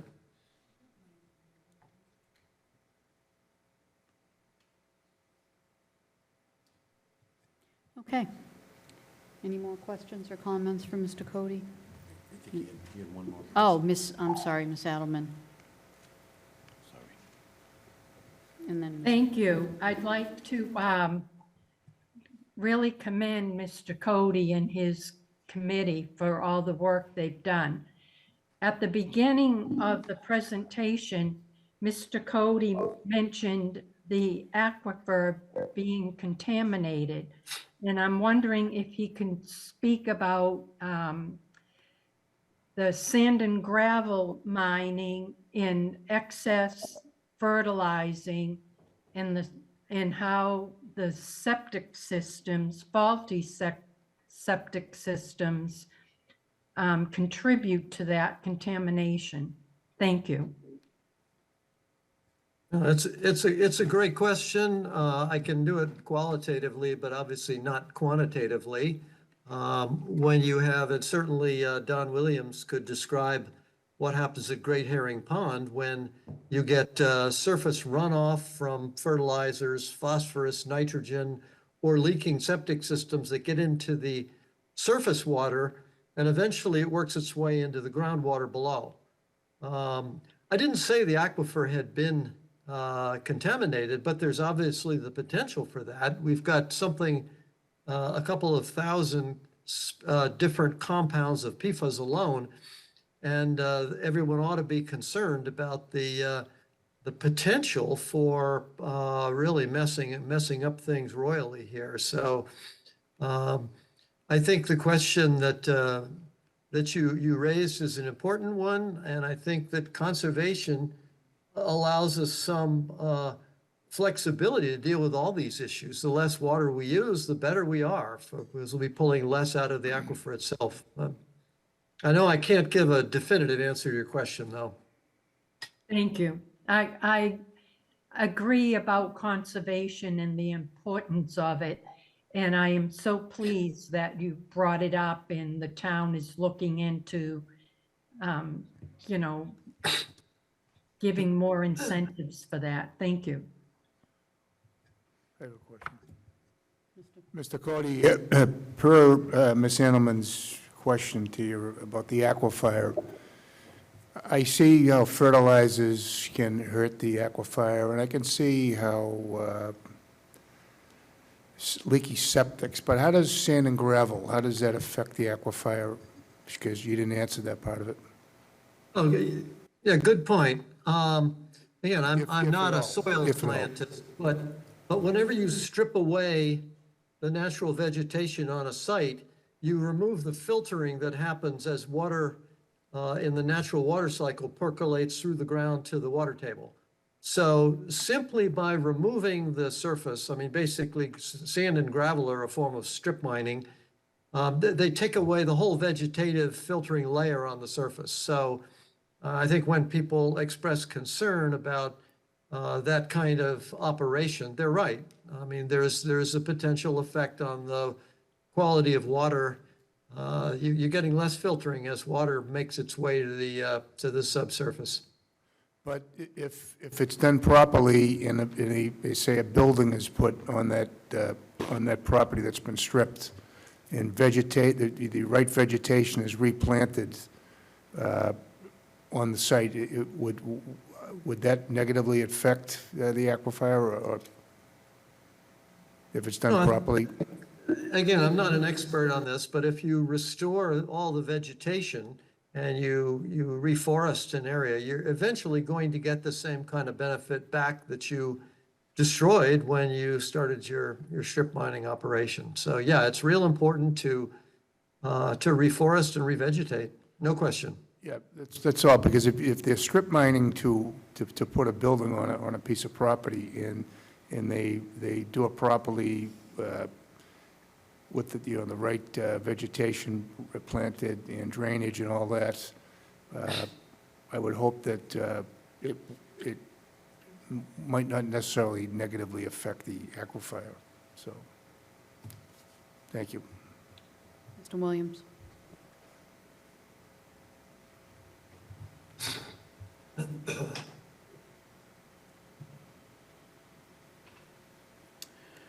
Yeah, you're right. If you can put in a 50-year-old tree to replace a 50-year-old tree, what happens is when they take away the top layer of sand and gravel, for example, they don't plant the trees immediately, and that means that the rainwater is closer to the surface, or is easier to get into the aquifer because there's less soil to go through. The other thing about building a house on a property is that the roofs and the patios and the driveways are encouraging runoff because they're impervious surfaces. So even if you put the same number of trees on that property is still going to have a deleterious effect on runoff, which is one source of the pollution that gets into the aquifer and gets into, for example, Great Herring Pond. We're seeing that in spades now. And there's no question that septic is also septic is the major cause of pollution in the ponds. It's probably the major cause of pollution in the groundwater too, and that comes from houses and that comes from septic. The reason why I asked that is, I don't want people thinking that every time somebody does a commercial development and has to strip the land that it's hurting our aquifers. I don't want people to think that. No, because- generally they do that, and generally they don't put the trees back, and certainly not in either the number or in the age. You know, the number of leaves is important because every leaf that a drop of water hits, it's going to slow it down. And slowing that water down enables you to reduce the amount of runoff that goes into a Right, but pond. we also have a planning board that's very qualified to making sure that when they do the site, they do it properly. Well, we just have to be more sensitive to that, I think. No, I get especially it, as we go but we along. can't say you can't do it, because it's, you know, you can't strip land to put a building on it. We need to have some progress, and we need some commercial economic development. No So, question. okay. It's finding that balance. Right, yeah, we're working together and doing it properly, so. I'm just worried personally that sooner or later, there's going to be a tipping point beyond which we can't rectify it. And, you know, that 80-pound calculation that I did in PFAs in the aquifer, the whole aquifer, that was a real eye-opener. And one last thing, Mr. Williams. Yes. Is where did you get the stat? That kind of surprised me, that the employee is more usage than the residential person. Well, the per capita. The commercial employee. It Because I know can- I'm in a building. No, I don't think I said that was a definite thing. I said You it could be. was quite a, I forget how many times more. I don't know if you misspoke, because Well- I know I'm in a.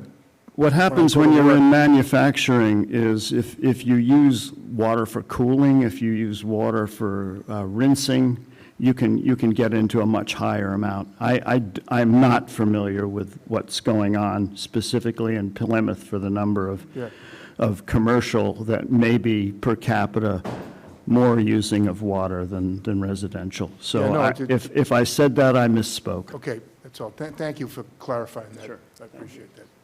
Mr. Lydon. Steve Lydon, we've talked a lot about the aquifer and what affects the aquifer. We're talking about septic systems, we're talking, you know, about gravel removal, but no one's mentioned cranberry bogs. And what goes from the cranberry bogs into our lakes. Down where I live on White Island Pond was contaminated just about every year because the cranberry bogs would take water out of White Island Pond, put it in their bogs, and then put it back into White Island Pond. So they're going to fix this problem. They're taking out 400,000 yards of gravel to build a retention pond. And when I asked, are you going to line it so the contaminants that's going to keep this water away from White Island Pond, they said no. This is the most economical and environmental way that we can do it. I said, that doesn't make sense to me. So I think if we're going to start looking at different ways to protect the aquifer, I think we should start looking at the agricultural and, you know, the cranberry bogs. Thank you. Thank you. Madam Chair, Meg Sheehan has her hand raised. Okay. Ms. Sheehan? Thank you, Chairman Cavaco, for recognizing me. Two questions that I wanted to ask. One goes back to something that Mr. Cody mentioned, and it relates to PFAS contamination of the wells. I do believe, according to research that our group has done, that there has been PFAS found in the North Plymouth wells, and I'm just wondering if anyone knows anything about that. Through the chair, I can answer Ms. Sheehan's question. So all of our wells have been tested, and in fact, the state mandates that all public water supplies must test their waters for PFAS and PFOAs. One of our wells did have PFAS found in the water. It is, I'm not sure the limit, not the limit, the amount. I do know it's well beneath the action level of the 20 parts per trillion, though. So the town does not have to take any action against that water supply because it's not, it's below the standards set by DEP. Okay. I appreciate that. And EPA's is coming out, or has come out with new levels that are going to be adopted by DEP very soon, and it will be, I believe, much lower than that, maybe around 5 parts per trillion. So this second point I wanted to address is when Mr. Williams was talking about the impacts of deforestation and removing trees and soil and vegetation from the land. Yes, it's absolutely true that soil and gravel, sand and gravel, and the trees and vegetation protect and filter our sole source aquifer. And in addition to that, the vegetation and the trees play a role in transmitting that water into the aquifer, and that's called evapotranspiration. And when we remove the trees and the sand and gravel and the vegetation, it means that more of the water evaporates into the atmosphere, and so there's less water recharging into our aquifer. So it's important to look at that when we talk about water quantity and the impacts of land use changes, whether it's from sand and gravel removal or clearing land to put in impervious surfaces. And on Mr. Leiden's point about the cranberry bog agriculture, our coalition is very concerned about this. As you may know, I think he might be referring to the reservoir that's being dug by E.J. Pontiff Cranberries in South Plymouth. That is not actually an agricultural reservoir. It's orders of magnitude larger than any reservoir that could possibly be needed to irrigate those bogs according to the Water Management Act standards. And I think the town would be very wise to look at the extent to which sand and gravel mining is occurring in the sole source aquifer, because that does expose the aquifer to contamination. Thank you. Thank you. Mr. Quintal? Yes, I'd like to thank the committee and for a great job, but I have some concerns with some of the comments, actually quite a few of them. One, on the 3% increase for conservation. Why would it have to be on the actual taxpayers? And if it's going to save so much money and so much good, why to just take it out of the budget? I mean, something on that line. And Lynn's absolutely correct on the water bills, especially for commercial, we'll say restaurants, because I remember years ago, they were putting some door knockers out by accident, and it happened to come back to, you know, some of these places have a $10,000, $15,000 water bill. I mean, do you honestly think it's fair to charge the largest users without cause, have you, and waste, rather than, that's where the conservation should be. And I bet if you went to any business in town and said, you know, this is things you can do to conserve water, I don't see a one of them that wouldn't want to be a part of that. So I think that needs to be looked at least for my support. It definitely needs some more work. But I do support it, but I just support on how the budget is, where the budget is. We got the water problems. I don't know why the water superintendent isn't here, or the DPW director. I think on a water presentation, the superintendent of the water department should be here. But that's just my own thing. And then we're asking Lynn Barrett, not that, you know, I know she's very intelligent, but this really isn't, you know, that's not what she does. I mean, you give her the numbers or she'll get the numbers.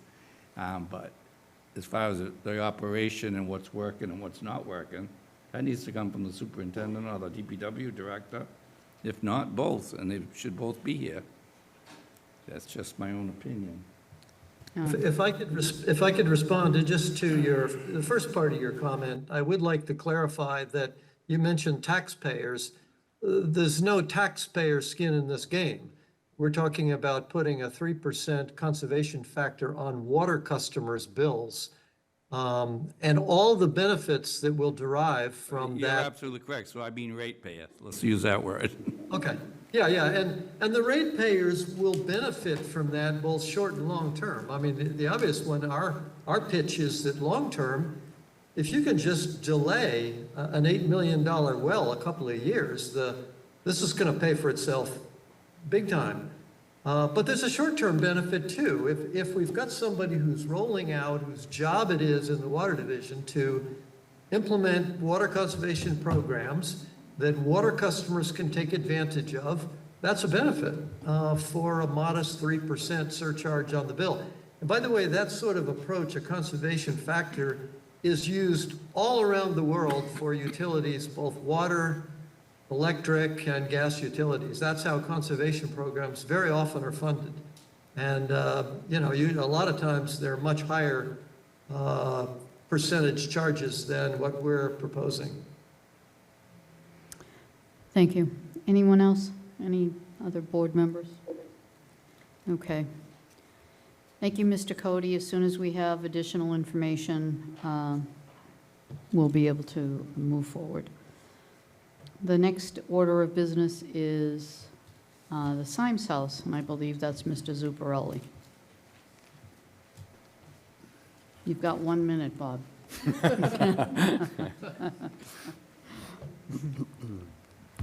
Actually, I just have a short hour-and-a-half-long presentation that will articulate and highlight the work that's been done by the Symes House over the past few months.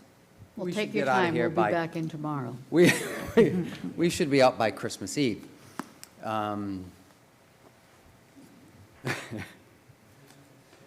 So, the Symes House.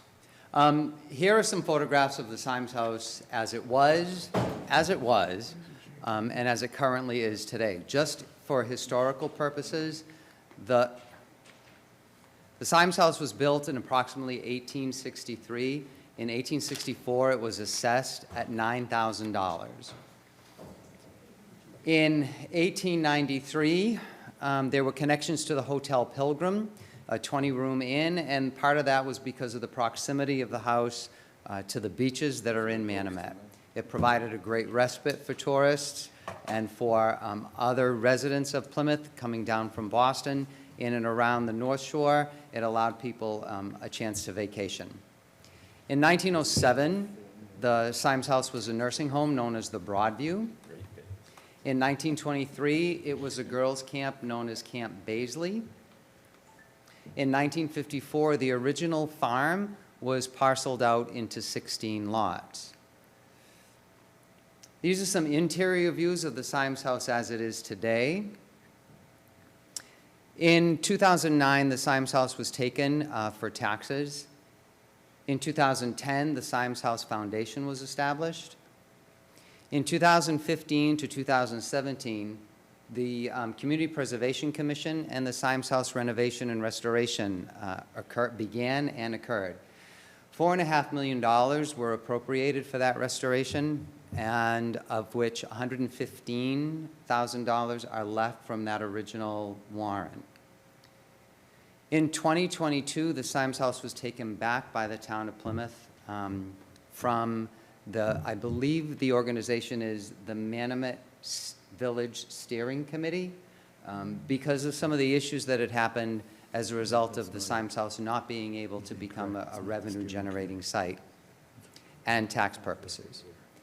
So as a result, in July of 2022, the Symes House Task Force was formed to try and come up with recommendations for what this piece of property could be, some of the potentials that it has, and what it could mean for certainly the residents of Manomet and for overall for the town of Plymouth.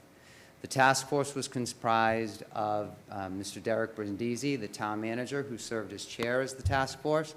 Myself, as a member of the Advisory and Finance Committee, I served as vice chair. The members of the task force, voting members of the task force, included Alice Baker, Karen Bukes, Stephen Cole, Victoria Costa, Monica Mullen, and Julie Gallant, all of whom had various interests and areas of expertise in terms of relating to the CPC, economic development, residents of the Symes House, their experience with Manomet Village, and real estate, and also working at the state level. What we decided as a best way to gather information and data was that we should conduct some surveys. The first was an interest survey primarily for the residents of the town, and if the Symes House was going to be used as a municipal site. I want to share with you some of the data that was gleaned from that survey. People were almost 50-50 split as to whether or not they visited the Symes House.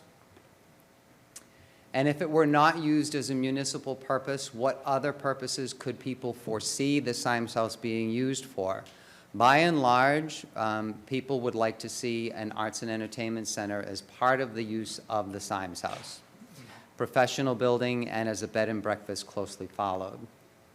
The other, in terms of the other uses, there was a variety of respondents and responses to that. They included affordable housing, a community center, restaurants, use as a public library or as a branch of the Manomet Public Library. The responses for this particular survey were really very, very varied. Most of the respondents, and as you can see from this particular survey, 302 residents responded. Most of the respondents came from Precinct 6. No surprise, Precinct 6 is where the Symes House is located.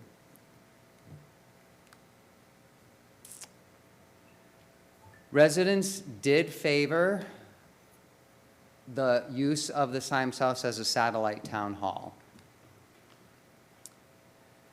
And they would like to see, if that were a possible use for the site, they would like to see all of the services that our current town hall offers being offered in a satellite facility. Day hours were preferred, and this is an issue that will come up and that I'll review later, because this is actually part of the reason why Symes House may not be a suitable site for a satellite town hall. Monday through Friday, with Friday being the least desirable, were all days that people would like to use the site. So some of the municipal survey takeaways are that residents in South Plymouth do desire a satellite office for Town Hall to conduct town business. We've often heard and we've often said somewhat sarcastically that if anyone needs to come to Town Hall here on Court Street in the center of Plymouth from South Plymouth, they need to pack a lunch. So a satellite in South Plymouth to benefit the residents is a desire that people have. Residents would also like the opportunity to discuss this further, and they'd like to discuss it with the board. Queries that remained from this were that the Symes House itself as the location for the satellite offices. There are some significant problems that present itself as the Symes House being in that site, part of that being the concerns from town meeting. It would cost a considerable amount of money to renovate the Symes House in order to be used as a satellite town hall. Town meeting, I can venture to say, is moving in a very fiscally conservative direction, and I'm not sure that town meeting would be in favor of that. Also, there'd be collective bargaining issues that the board and the town manager would have with frontline staff, being a change of work location and a change in time. Library use came up as a possible use for the facility. However, Plymouth Public Library current location in Manomet is very satisfactory to the library administration as well as the Library Board of Trustees. So they would not be interested in moving from its current location to the Symes House. There are also concerns with load. Bookshelves and books weigh a lot, and the Symes House, as it currently is, would need to be restructured, particularly on the first floor, in order to withstand the weight of books and bookshelves. In order to see if that could actually happen, the task force looked at having a structural analysis or an engineer's report written to see if that actually was feasible with the site currently as it is. That price tag came back at about $48,000, and the task force was not interested in spending that kind of money on a structural analysis that would not go anywhere. The Board of Trustees and Library Administration was very clear that they're happy with the Manomet branch as it is, and we're not interested in moving.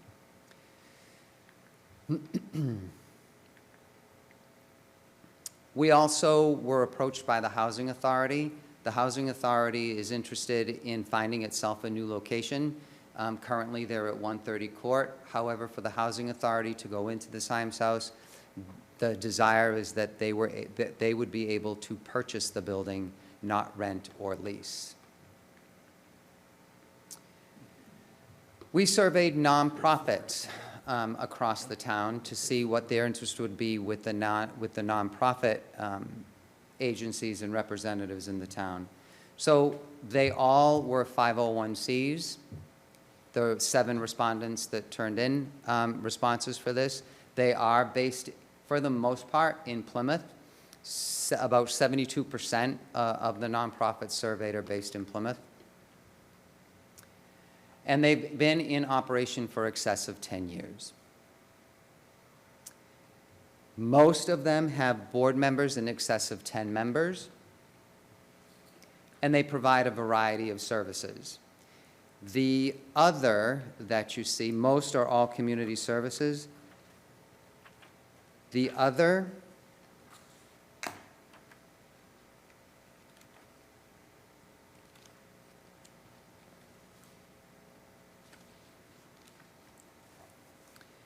environmental services, human services, domestic services, youth development, and economic development are the other that you see.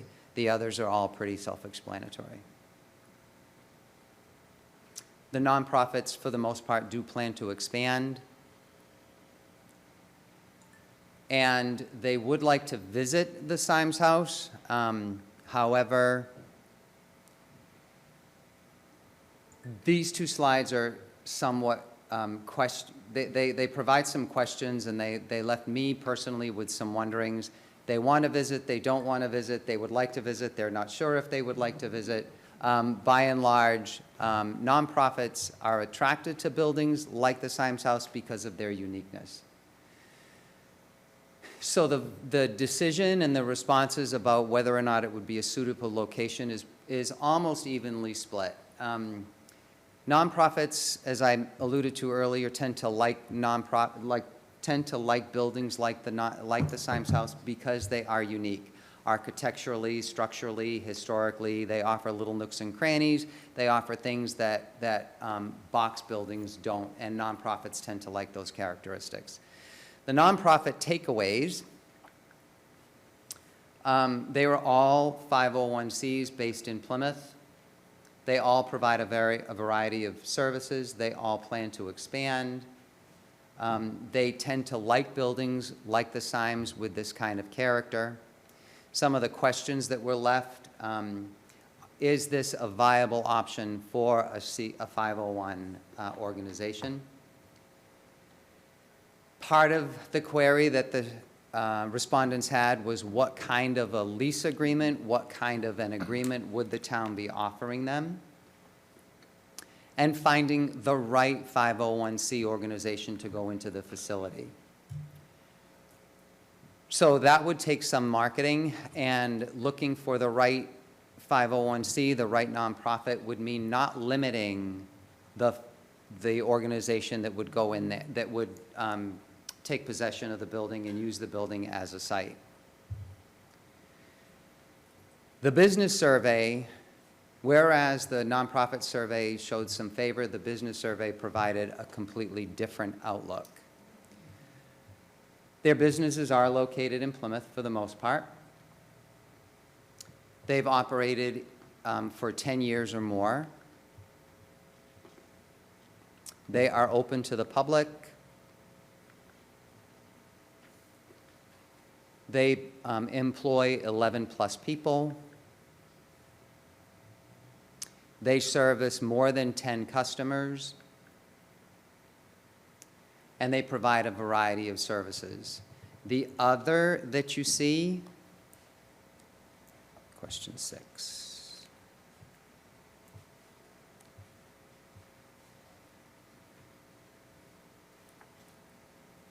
The other that you see is represented by food services, arts and entertainment, customer services, legal aid, and the trades.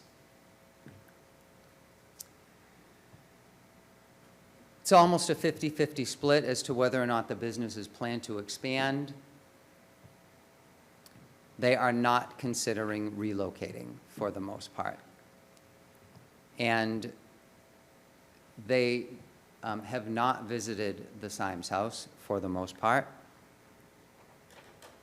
They do not see the Symes House as a suitable location for a for-profit business. This has to do with the way and where the Symes House, the building itself, is located on the lot, sufficient parking, access to the facility, and whether or not the Symes House actually would be suitable to their particular business. So some final takeaways and some recommendations. As a municipal use, the task force could not see this as a possible municipal use. It's not recommended. Private use and a private sale, not recommended. The recommendation, however, is that the town should keep the Symes House and market it to a nonprofit. This would mean, and this would also keep the work that the CPC has that the CPC has put into the Symes House, that work would be maintained. A nonprofit would probably maintain the look and the feel of the building as a historical building. There would not be significant renovations made to it. It would not be, in other words, a level and rebuild. And the CPC has put a tremendous amount of work into the Symes House as a historical location, as an open space, and for affordable housing. Because let's not forget, there are 2 apartments on the 3rd floor that we would also need to consider. The recommendation would be to look at leasing with a triple net lease. This would provide for some tax revenue. It would provide because the tenant pays the taxes, the utilities, and the other fees. So the other fees, and I put that in quotation marks because that would allow the potential tenant to use the Symes House and renovate it as they see fit and still maintain the character of the building. Essentially nothing would be lost, and it would provide needed maintenance on the building and a presence in Manomet, not only for the building itself, but for the landscaping around it.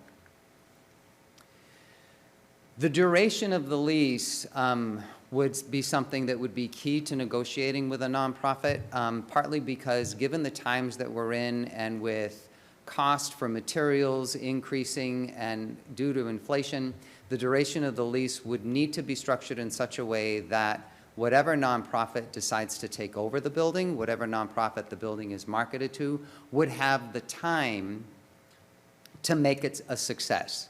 So the town, with the duration of the lease and with a triple net lease, the town is in a unique position to get very creative and very innovative with the way that it's using its buildings. That's all I have for you. So the recommendation of the task force is for the town to hold on to the building, use a triple net lease, and find a suitable nonprofit to go into the building. Great. Thanks so much. Do the board have any questions? Nope. First, Mr. Zuccaroli and the other committee members, just want to thank you for all the work I know you guys put in on this. And thank you for the recommendation. Certainly seems to be a viable sort of thing and is actually in a way kind of what and this is one thing, the Manomet Village Common was attempting to do, but they were trying to lease it out to separate organizations. And that's just one thing I wanted to point out, just so that everybody's clear on this. You mentioned the Manomet Village Steering Committee. That's associated with the planning board. The former organization was the Manomet Village Common Incorporated. And I certainly understand the confusion. I was on both of them and confused them all the time. So, but thank you for all the work that was done. Charlie? Yeah, Robert, thank you. I know you did a lot of work, and Derek and the rest of the group. When I was on town meeting when we voted for this $4.5 million, or Billy says it's less than $4 million, but whatever it was a lot of money. But I voted for it because it was going to be a community center, a town hall annex, you know, it was going to, the residents of Manomet, a place for them to go, and I thought they could have meetings there and do some town business there. So I was all for that. And so we put all this money into it, and what I've seen, and I'm not being critical of anybody, but the reason why we didn't reappoint the board recently is because the building sat there empty. Okay, we get 2 one-bedroom apartments in there, paying $1,100 a month, I think, and good for them. You know, affordable housing is great, but that's a lot of money for spending $4.5 million. So what I'd like to see there, because I get questions on these nonprofits, are they going to be able to maintain this building? And this other committee couldn't do it. They couldn't do it. So that's my first question. You know, if we give it to a nonprofit, is the town going to recoup any money out of it? And it's not just all about money. If it's a nonprofit that's providing a service to the Manomet area or the Plymouth, it's great. And if we could have maybe a meeting room that they could use, but my concern is money on maintaining. And town meeting voted to spend $4.5 million, but they don't want to spend $48,000 doing a structural assessment. That seems like not much money, you know, compared to $4.5 million. So I'll let you answer it in a second. Write them down, because I'll Yeah. forget. No, why don't you answer those, then I get some, I want to tell you what I'd really like to see happen. I think, so if I remember all the points that you made, Charlie, the reason that the town, that the task force did not want to see the building sold is because of the amount of money that was put into it. $4.5 million is a lot of money. I'm not, I know we can never get our money back. And we'd never get our money back, We'd be lucky to get exactly. $800,000 a million for it, so I agree with that. So that was one. I think leasing it, I think the type of lease would be important, and finding the right nonprofit. So that would take a lot of marketing. And that would involve finding a nonprofit that does have some deep pockets, that could afford the lease, that could afford the taxes, the utilities, and be willing to put in the necessary renovations, repairs, and maintenance to the building and the grounds that building would require.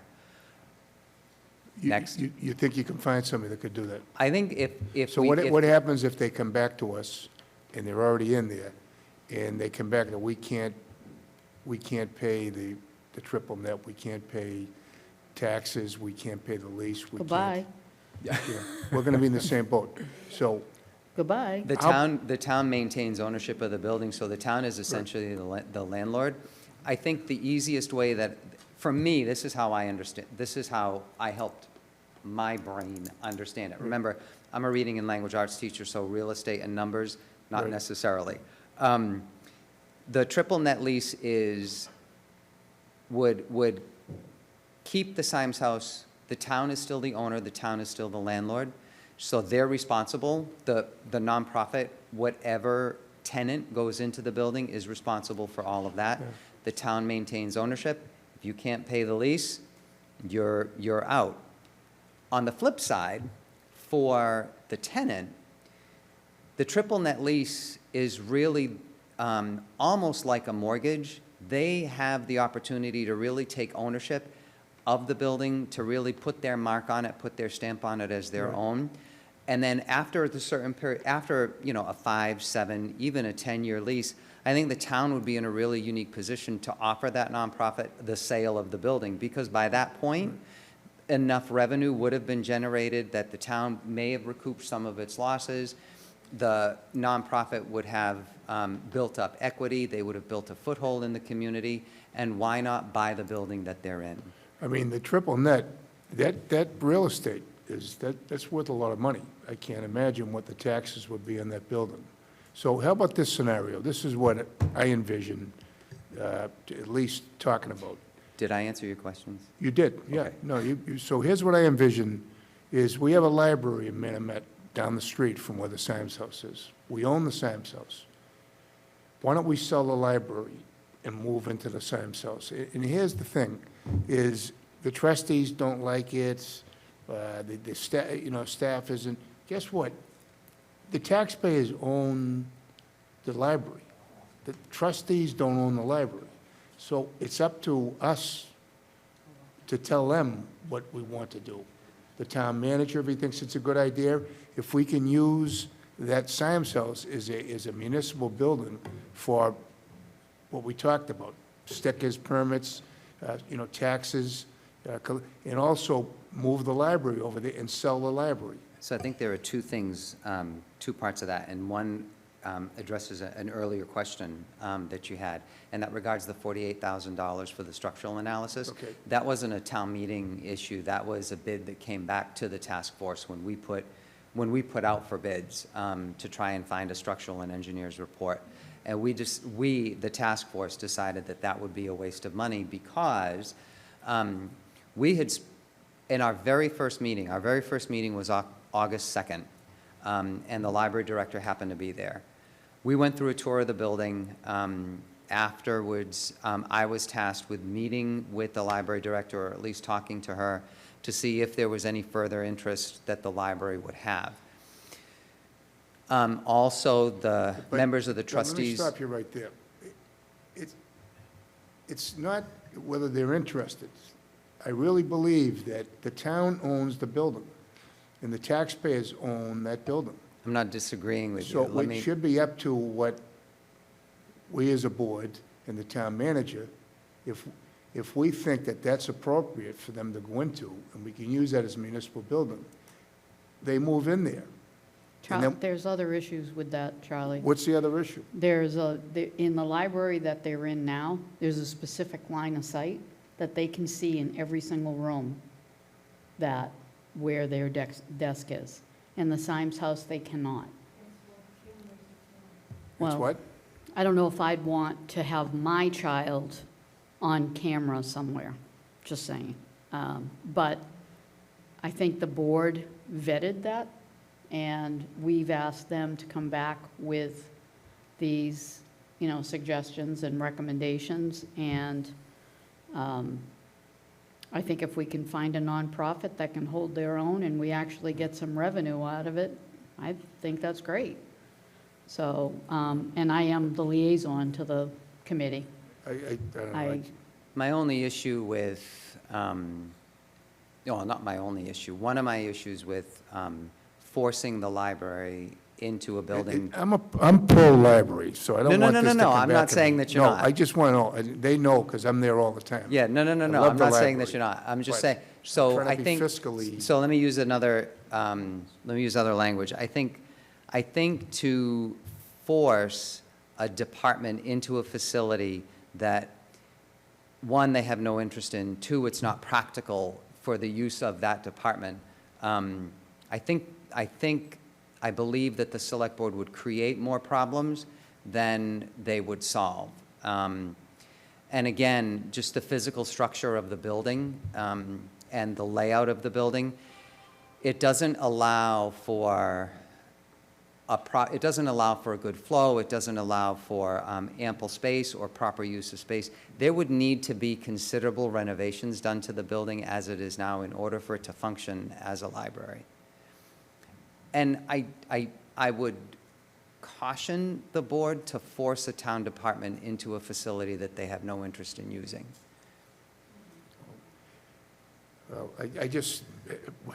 we're never going to make money off of that building, I don't think so, but I want to see some use of that building, and I want the residents to be able to use that building. That's why we bought it and preserved it, and that's not happening. And I don't, under what you're talking about, and no disrespect, it may be the right plan, I'm just one person, but I just want to see that building being used, and people, in that building, and being maintained. Because I'm watching it just deteriorate, and it bothers me every time I drive by it, so, but anyway. Any other questions or comments from the board? Mr. Quintal? Thank you for all your work, everybody. I don't know if I'm so much sold on the finding a nonprofit. I mean, we found a couple, and in fairness, it was in COVID also. But the bottom line is, there were plenty of businesses that were out there, business agreements being done through COVID, although different. With this possible sale of South Middle Road, and I wasn't at the executive session, so that's why I'm using the word possible. I know that the foundation and company had plans for a shared kitchen in there, and I know there's a big demand for that. Have you looked at maybe reaching out to the foundation as a nonprofit, and some people with some money to go in there and look at this quest? Which foundation are you referring to? I'm sorry. The Economic Foundation. Oh, actually, Yeah, Stephen Stephen Cole was Cole's part of on the, Stephen Stephen Cole was Cole, on, yeah. he was a member of the task Did force. he ever at any point bring that up? He brought up a number of options and possibilities that would be, that could be interested in going into the Symes House. Shared kitchen is one of them. Arts and entertainment and a connection to the Priscilla Beach Theater is another one. He had a third, and I just spoke with him this afternoon, and I'm sorry it escapes me That's right okay. now. Actually, there he is. There he is, the man. Poof! The It's legend. Stephen Cole. Hey, folks. Dickie, great question, and I really appreciate you being mindful of the shared kitchen concept. I think one of the limitations with that location for a shared kitchen is that they don't even have a real kitchen with a real floor right now. So there's obviously some upgrades that are necessary, and I think access points. In order for a shared kitchen to be successful, you have to have access points, I think, for food trucks to be able to pull in there. We have to think about the end users of a shared kitchen. So my concern for that location is it may not be suitable. And I also heard some rumblings that perhaps across the street from that location, in the commercial plaza there, someone else was actually exploring something like that.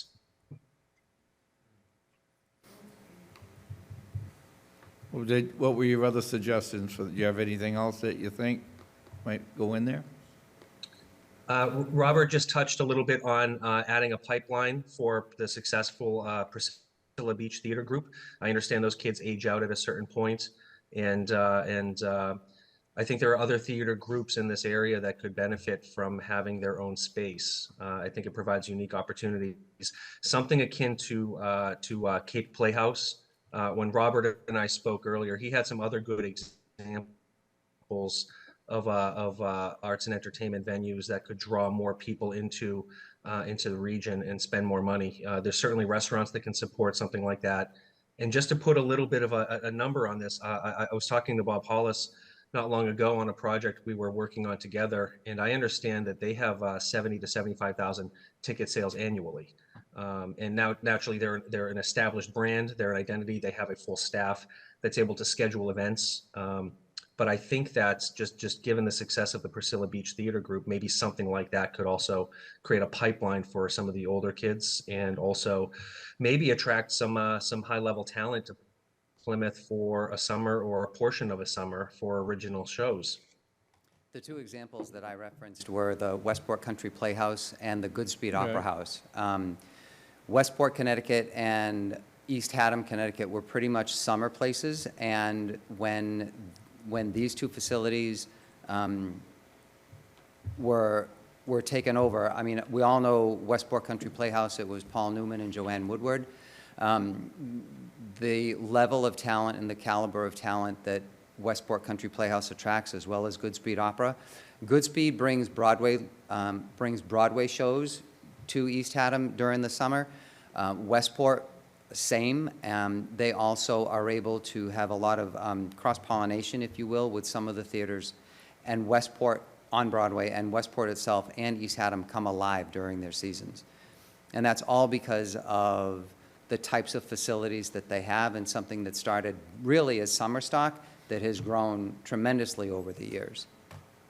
And personally, for me, that's the most attractive, that would be the most attractive use of the building. That would be the most attractive nonprofit to market to, would be to approach Priscilla Beach and see about their, what their goals are in terms of expanding, and if this is a facility that they'd be interested in. And I might add, there are other existing theater groups that we might approach also. I think it's an excellent recommendation, Robert, on your part. We should approach them as well as others. Well, I like the idea, and not only that, that the site outside even has, capabilities, cocktails, whatever. I'm not talking about a watering hole. I'm talking about a place where you go see a show, have a couple drinks outside. It's nice, and then, I think it could be turned into a moneymaker with the right person. Putting it on a nonprofit is, it's a big responsibility, unless you get somebody in the theater. If you can get somebody in the business end of it. Need a nonprofit with deep pockets. Yeah, that's you'll be able to show a performer that's gonna work. That's really the bottom line. I think the town went in to preserve it for its looks and, and for history. And if we can maintain that at the same time and, turn it around, at least make it self-maintaining. Because it's very hard for public-private entities to go together. And to give you the perfect example, you can have all the smartest people in the world here, and Memorial Hall's a perfect example. It's come a long way from the day, but it's still not properly, maintained. It's just not. So that's my point with that. The town's already put the money in it. Let's move on. But let's see if we can get it at least maintained. To self-maintain itself, and if it can show a profit, that's even better. And I think that would come with, things like, a duration of the lease that would allow whatever agency goes in there, to have time to be successful. It's not, I really don't think that, given the economy and the direction the economy is going, I really don't see, I don't see this turning around in a year, but 3 to 5 years, I think that might be a little bit more realistic for a nonprofit or some type of agency like that to go in and renovate, rehab, and really put some good use into the building. My opinion, anyway. Mr. Mahoney. So, just want to thank you, Mr. Zuccarelli, for your presentation. I know Mr. Brindisi, one of his first challenges of getting the job of town manager was to chair this committee. I didn't have the good fortune of attending any of your committee meetings, but I'm sure, I missed out on a lot of excitement.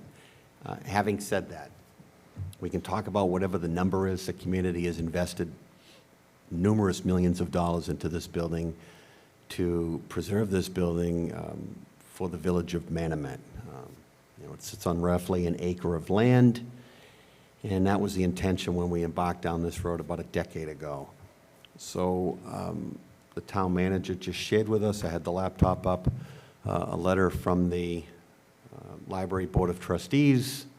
There's obviously 10 to 15 issues with respect to moving a library over to that location, and they are significant challenges. So that's probably off the table right now. You mentioned triple net, Robert. I'm a single or double net individual. Primary thing we want to do is protect our investment. I want someone in there that's going to respect the building, maintain the building, and open it for the public. Whoever, I don't need tax revenue from them. We want them to keep the heat on, to keep the lights on, and do whatever proactive maintenance they can. That's the most important thing going forward, and respect the nature and the historical stature of that building. That's the best that we can ask for. I don't need any tax revenue. I mean, that's, if they're properly maintaining that building, that's a significant enough investment for me. So that's all I could, now, whether that solution comes from economic development and Mr. Cole or a nonprofit or whatever it takes on, but I'm certainly not going to enter into negotiation, and I'm only one of 5, and try to squeeze every penny out of somebody to get them in there. I want them to go in there and be successful. Tax revenue would be helpful. Just saying, So do we want to vote on this, or is this just a presentation? I guess the question is, how would you like us to proceed? We have a couple comments. Right. Okay.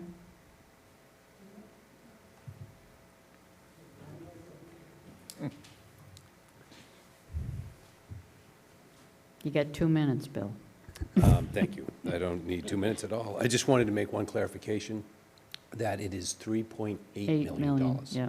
that was dispensed on that building to create 2 affordable units, 4 office suites, conference room, ADA compliant bathrooms, elevators, and access to the 2nd floor in community space, and a public park.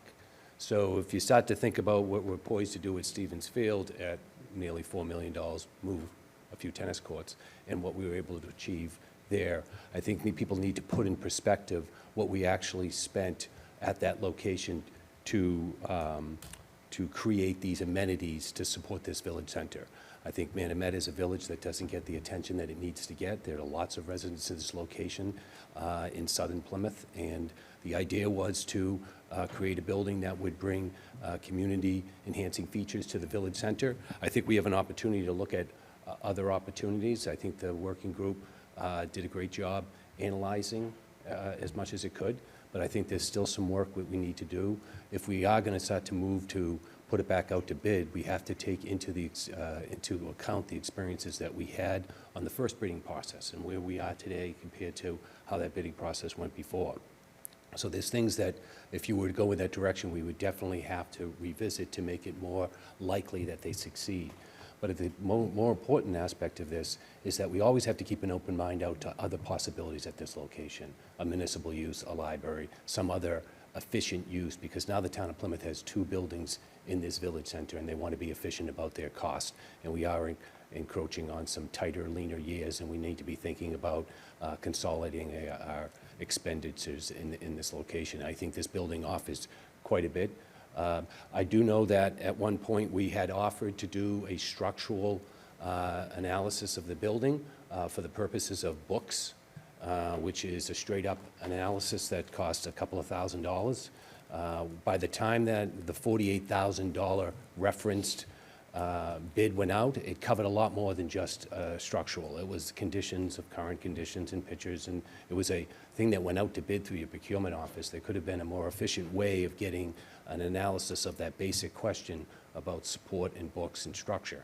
That's what we initially looked at, but we were told that the working group would pursue a different avenue, and a larger question went out with a larger cost associated with it. So I don't want to think that that is the only route to determine what this building could take on in terms of its structural integrity. I think there's other ways of looking at the structural component of the building in a more cost-efficient way.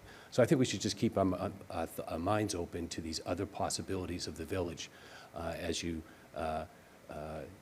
discuss it amongst yourself. I know the CPC is very interested in what your thought process are and what questions you might have for them. So the committee continues to stand by to be as helpful as it possibly can. Thank you.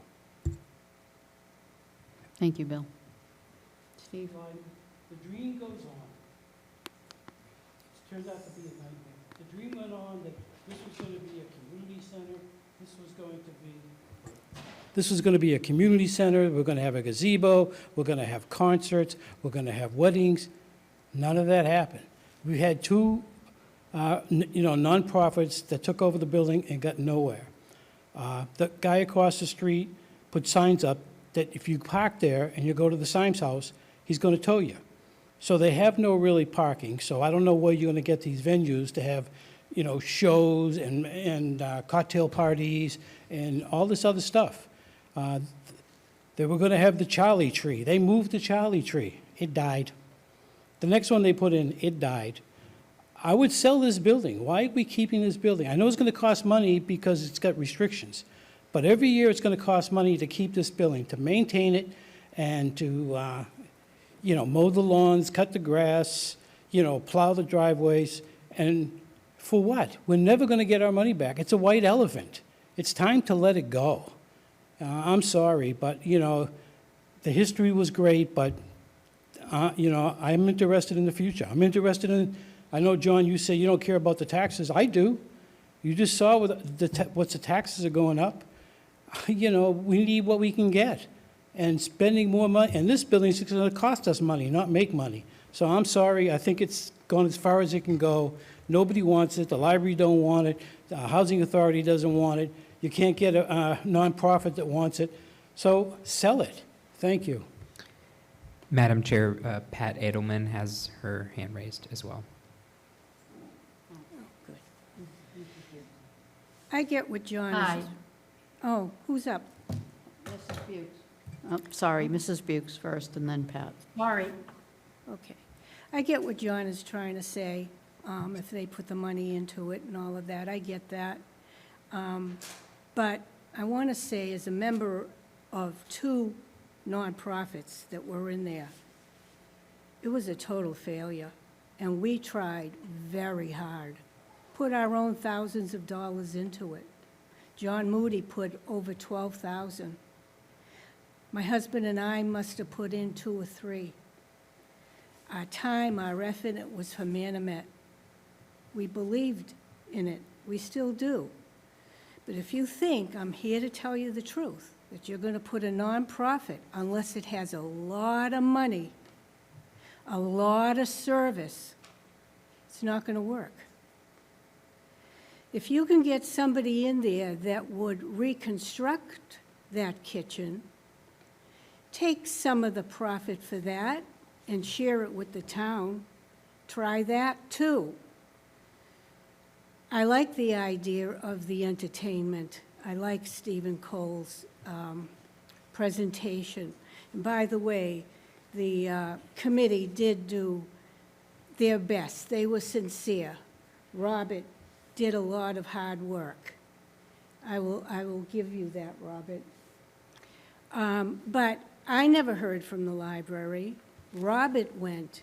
I don't know what was said. Now, a lot was done outside of the committee. At times I sat there, sitting on my thumbs. Other times, correcting minutes. We really didn't do much, if you want the truth. When I would bring up things, it was put aside. Somebody else would try and bring it up, it was put aside. Now I know he's getting upset, but that's the way it was. I love you, Derek. You do a good job, but this means a lot to a lot of people. A lot of people in all of Plymouth. And I'm telling you, if you get the wrong people in there, they're going to be back. So I don't want it to fail. I actually, I disagree. I think there was a lot of, a lot of back and forth. People asked for, we have a letter, the board has a letter from the Board of Trustees from the library. And I don't have the appetite to force an organization like that in there. Right, and I don't. And it would cost probably hundreds of thousands of dollars to get them in there. Hundreds of thousands of dollars, and I don't think. And you're going to sell a building for, what was the estimate? $850,000 when we spent $3.8 million. Oh, it's not even going to come close to what we would just have to do for, you know, I mean, why don't we just give it a try? I mean, why can't we find a nonprofit, or I don't even care if it's a nonprofit, some business that wants to go in there, and they're going to sign a lease, and they're going to have to abide by the legal obligations of that lease, and if they don't, we say goodbye. I mean, we have the legal rights to do that. I mean, we know if something is going to, if it's going to fail, I mean, we can make them report to us every 3 months. That's a good idea, but Randy met with the veterans. They came and he brought up the house. They're interested in going in there. I think that should be solicited. Well, they can come to the board. If they want to go in there, they can be just like anybody else that we're going to vet to go in there, correct?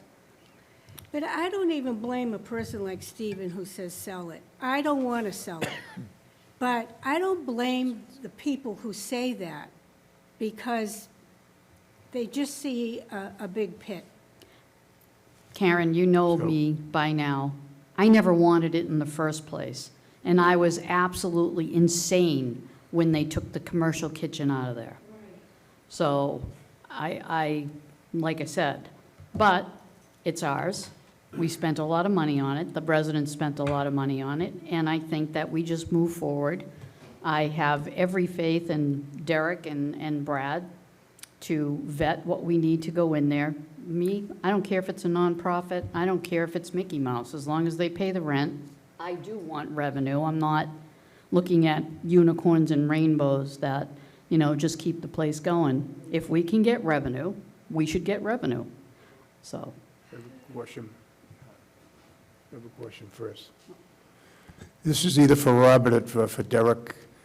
Can you guesstimate what the triple net would be for that building?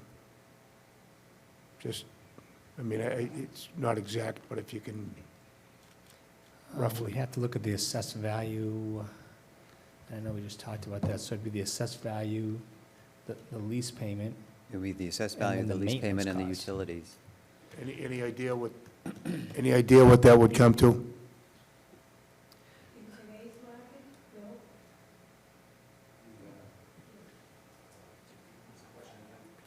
What's the triple net? What do you think the triple net of that building is?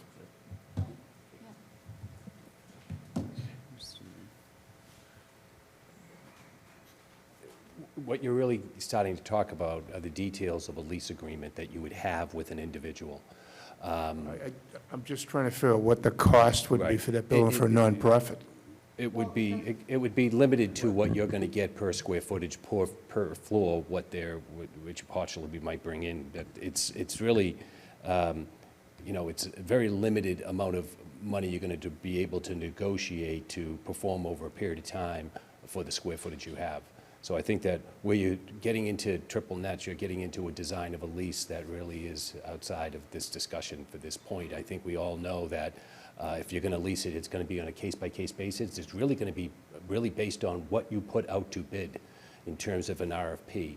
So I think you need to focus on if you are going that route, focus on the design of your RFP and make that part of the negotiation with the recipient who might be awarded the lease. Mr. Quintal. Derek, what do you think about, well, what's the board think about maybe putting it out for RFP? Let's see what comes back, and then we can have a conversation. Perfect. Rather than trying to draw up, this might happen, that might happen. We might be at till, I don't know, quite a while. Christmas is coming. If I Yeah, could, well, I was going to say Christmas, but it's holiday. if I could, I mean, that's the bottom line. You know, we can spend the next 2 weeks debating of how much revenue we're going to bring in, but the market's going to drive the lease payment, right? So, and there's been some small market analysis of what commercial and space is in the Manomet area. I can tell you, though, we've talked to nonprofits who expressed a heavy interest in leasing that. They're already leasing. Some of these nonprofits we've talked to are already leasing space here in Plymouth The problem is they're outgrowing the space, and they're looking for bigger space. So I don't think we should shy away from nonprofits, because there's been 2 failed nonprofits. Remember, those were startup nonprofits. They didn't have any revenue, they didn't have a mission, they didn't know if they were coming or if they were going. With these organizations we're talking to today, they've been in place for decades. They have a mission, they have a revenue source and how they generate funds. So they have financials that can pay the lease payments that the chairman talked about. So, I think that's the pursuit. I think we, as Mr. Quinto pointed out, we put out a notice and we see if we get any interested buyers. I agree. Mr. Helm? I'd just like to clarify, interested renters. Renters, sorry. It's been a long evening, I can tell. And we have, So, and then Pat. Yes. that's Yeah, what I was just gonna want to make a point on the, because it seems like we're moving towards a vote. So I just want clarification from the town manager.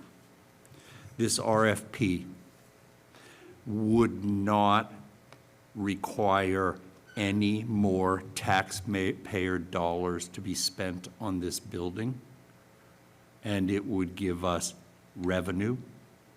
It would pay a certain amount of taxes. It would pay the utilities for the building. Would it pay upkeep for the building? A typical lease agreement, the landlord is responsible for the maintenance of the building. And right now, we are responsible for the maintenance of the building. We have 2 tenants on the 3rd floor, as you know.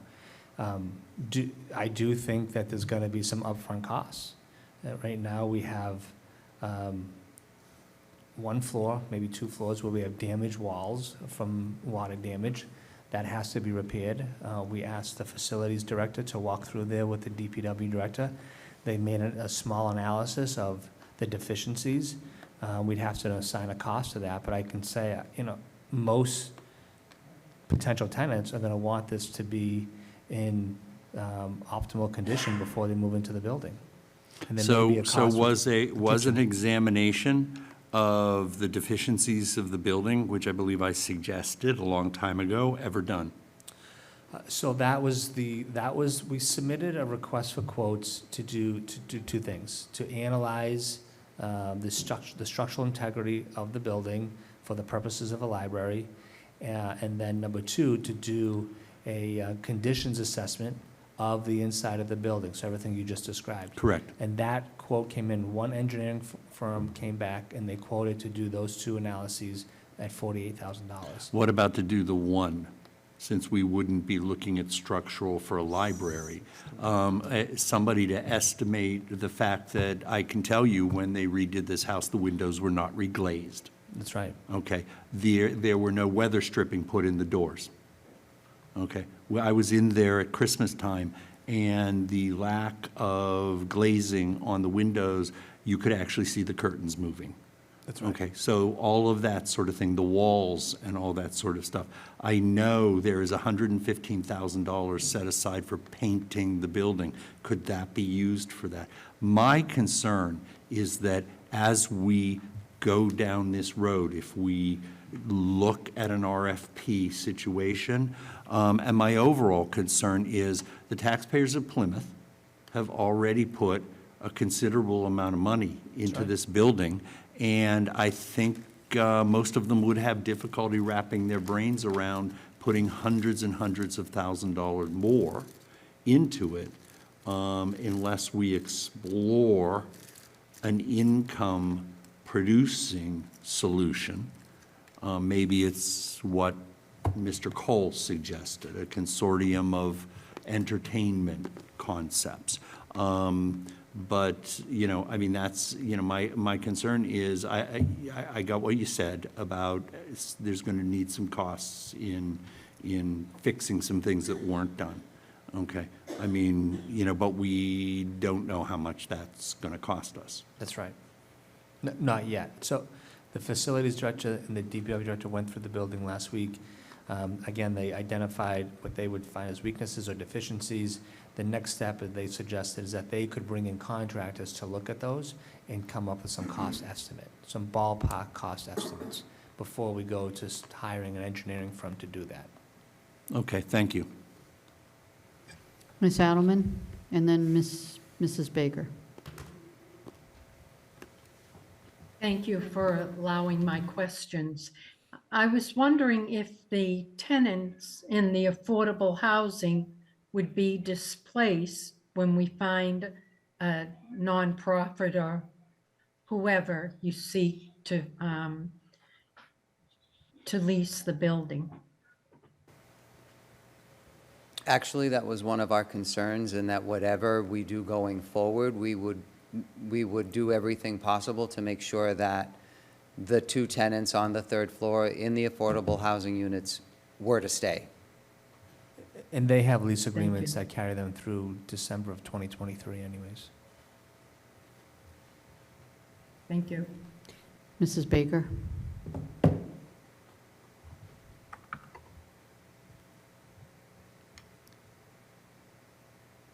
Can you hear me, Betty? Yes. Oh, okay. Thank you for allowing me to speak. First of all, I want to thank Bob, who's done a terrific job in the presentation and working with the other members. Fair market value, we all know that we're not going to get $300 million on this property. It's to sell it, you know, I agree with the others, not to sell it. That something needs to be done with this property. I love the sign house. We did come up with the plan on the nonprofit, which I don't think we should eliminate at this point. And again, I think we should move forward in going back to some more meetings and address some of the concerns that we've heard tonight. You know, put them on the table, let's talk about them and see where it goes. You know, we had concerns from the select board members, we've had concerns from the public. So I think we should move forward and, you know, consider some of those recommendations and move from there. And I know that just the meeting before the other night, Derek did bring up, because I know I did the minutes on it, that he did bring it up in addressing that we would make, that we should maybe look into making necessary repairs that would bring back to the standard conditions, which Harry was just speaking about also. So, and again, I guess Derek reached out to DPW and a few others on that, so we haven't heard back, so that's something else we should, you know, look into finding out what the results is on that. But again, I think we should probably go back to the table and discuss some of these issues that were brought up here before the selectmen tonight. And I thank you for allowing me to speak and to keep the Sims House and, you know, do something that's right for the, you know, the town of Plymouth and Manamet and Sims House alone. Thank you so much. Thank you. I don't believe we need to go back to the table. I think the town manager has the direction of what the committee said, what the concerns are, and I believe, as Mr. Quintal pointed out, putting out an RFP with all those, you know, concerns that we just discussed, and you know how to do it, so I think that's the best, and I'll make a motion to direct the town manager to put out an RFP. Second. Discussion? All those in favor? Oop, go ahead.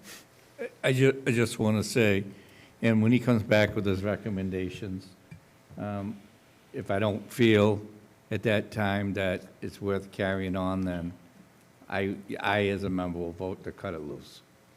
You know, if that means resale, you know, I'm just saying, if it's not palatable to me as an individual, then I will vote to relieve it.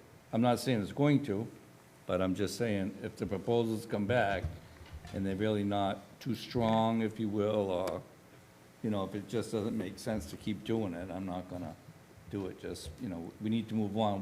Do you know what is that building costing us right now, a year or a month? Does anybody know? I mean, on the maintenance that we are doing, or somebody, I hope We aren't someone's- doing any. Well, somebody has to pay electric and stuff, right? It's Yeah. utilities, and it's gonna cost us to handle well, it's already costing us to do all the outside maintenance, so grass cutting during the summer months and clean up in the fall months, and then we'll be handling all the plowing of the driveways and cleaning up the sidewalks. So Okay. there's gonna be a personnel cost I associated. just have a question for Derek. Derek, you got like a time frame roughly? Not that I'm writing it down, I'm to just. put this out to bid? Yeah, what do you think? I mean, Guessing honestly, out I, there. I think that we could probably get it out to bid by the end of January, put it out to bid for 30 days, you know, so maybe come back to the board in March sometime. Okay. Can I just ask, when you do get the RFPs, can you notify us? Sure. As, you know, as it goes along? Absolutely.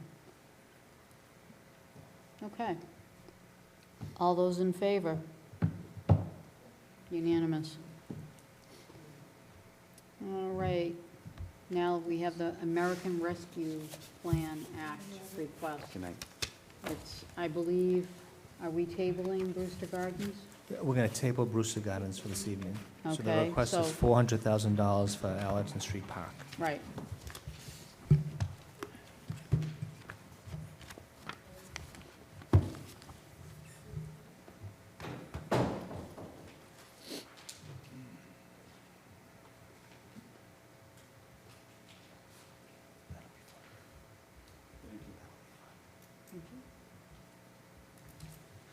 So we weren't sure if the board wanted a Thank formal you. presentation on this.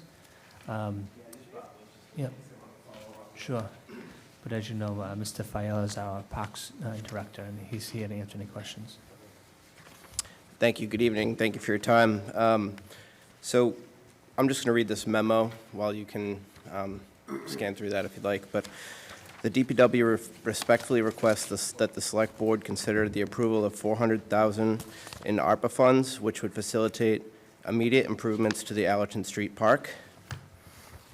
These improvements would include a new playground area, ADA accessible pathways to the playground, replace the existing fence with wooden guardrail, and loaming and seeding the entire park turf area.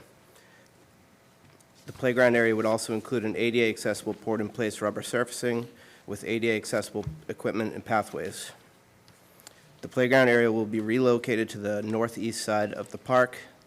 The wooden guardrail will serve as a safety barrier, preventing vehicles from accessing the park, as well as providing an overall aesthetic value to the park itself.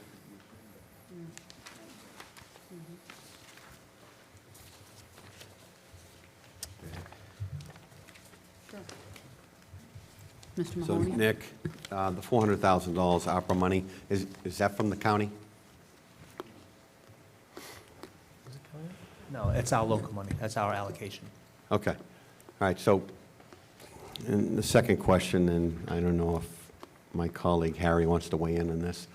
You know, significant issues over there with respect to it being referred to as a de facto dog park. So we're doing the proposal is to do a complete revamp, $400,000 investment. How does that affect, there's a committee that Mr. Helmer's on, they're moving forward with this issue, and what's that going to look like coming out the other side, especially? Are you looking for construction in '23? It would be immediate, so. Okay, it would start all right. very soon. Yeah, so that's, once the finished product is here, how is that going to affect us coming out the other side on that dog issue? I'll take that. So, Sure. did you want to take that, Mr. Helm? Did you want to take that? Okay. I'll listen to what you have to say, and I may have to add some things. Sure. So if the board were to approve this evening, we would direct the Parks Department to begin immediate construction. So the first order of business would be to remove the fencing, and then to remove the playground equipment. And then after that, they'll start the reconstruction process of the park. Once complete, there will be no fencing in the park. There'll be the wooden, what do we call those? Wooden guardrail. Guardrails, the wooden guardrails to protect the park from vehicles from driving into it. But there would be no fencing that would contain animals in the park any longer. And does that neighborhood, those streets around that area, do they know that this is coming? Some of them, is this on the horizon for them? They're conscious of what's going on here, or is this something that's just, has it permeated that group of people? We haven't held any public hearings relative to the reconstruction of the park, if that's what you're asking me. Okay, so if you go into construction, you're going to remove the chain link around that park. Immediately. During construction, is there going to be any form of barricades around the area preventing the public from going in? Or? So the guardrail would be planned to go in immediately after or during the fence removal. Like the contractor said, it could happen within the next couple weeks. Okay, thank you. Sure. May I add some things, dog park-wise? First of all, the Allerton Park is not a dog park. It has never been a dog park. Plymouth does not have dog parks. The people who are using it as a dog park are breaking the law. They are breaking leash laws. If they continue to use it after this park is put in, without using their leashes, they will be continuing to break the leash laws. Okay. We have progressed far enough, the Dog Park Task Force Committee, and have subdivided into working groups to move towards a report and a recommendation to this body, to the board. Okay. But we've done enough research that we are keenly aware that there is no study, no recommendation, there is no one out there in the world who has worked on dog parks that recommends in any way, shape, or form that something like the Allerton Street Park be utilized as a dog park. There are constant recommendations, in fact, to the opposite, that these should not and must not be located in densely populated areas for the same reasons that we're finding from the residents of the Allerton area. There is disruption by them. And you'll notice, for instance, Kingston, where they've located theirs, it's by their landfill. Okay, it's nowhere near houses. So the concept, which was briefly discussed, of the Allerton Park went immediately off the table as even a concept, as a future location for a actual real dog park. So that's where we are. That's how Allerton Street fits into it. That's basically the bottom line as it relates to dog parks. Thank you. Sure. Hey, Nick, I suggest we should probably get a sign there explaining what's happening, and effective immediately or effective, this is not a dog park, dogs are not allowed, something like that to, as Harry said, it's not a dog park. And I know, I've driven by it 1,000 times, but there's not enough area there to put a fenced-in area for dogs, right? That wouldn't work. Right. And actually, they shouldn't be where the kids are anyway, so. But I think we need some signage explaining it, and hopefully we can get a dog park soon somewhere. And in the meantime, they can find somewhere else to bring their dogs. But there's a lot of people that have dogs, so people are going to be upset, but this looks like a beautiful park, and the people in that area, they deserve this, so they really do, because that looks like hell right now. Anyway, thanks. To your point, Mr. Bletzer, we talked about having a large sign printed so that folks can see coming in 2023, the image of the renovations. That's right.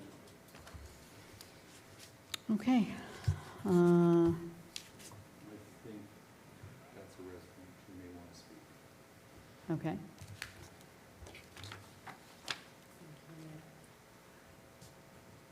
I think you've seen me before. Anyways, I just want to say thank you for the consideration and for moving forward for this. I think as a long-term resident of Plymouth, we're very grateful, and thank you for making this happen. And it is, I agree, it's going to be beautiful when it's done, and Yeah. the kids in the town deserve it. And thank you for your patience, too, so. No, thank you for doing. Great. Appreciate it. Everett?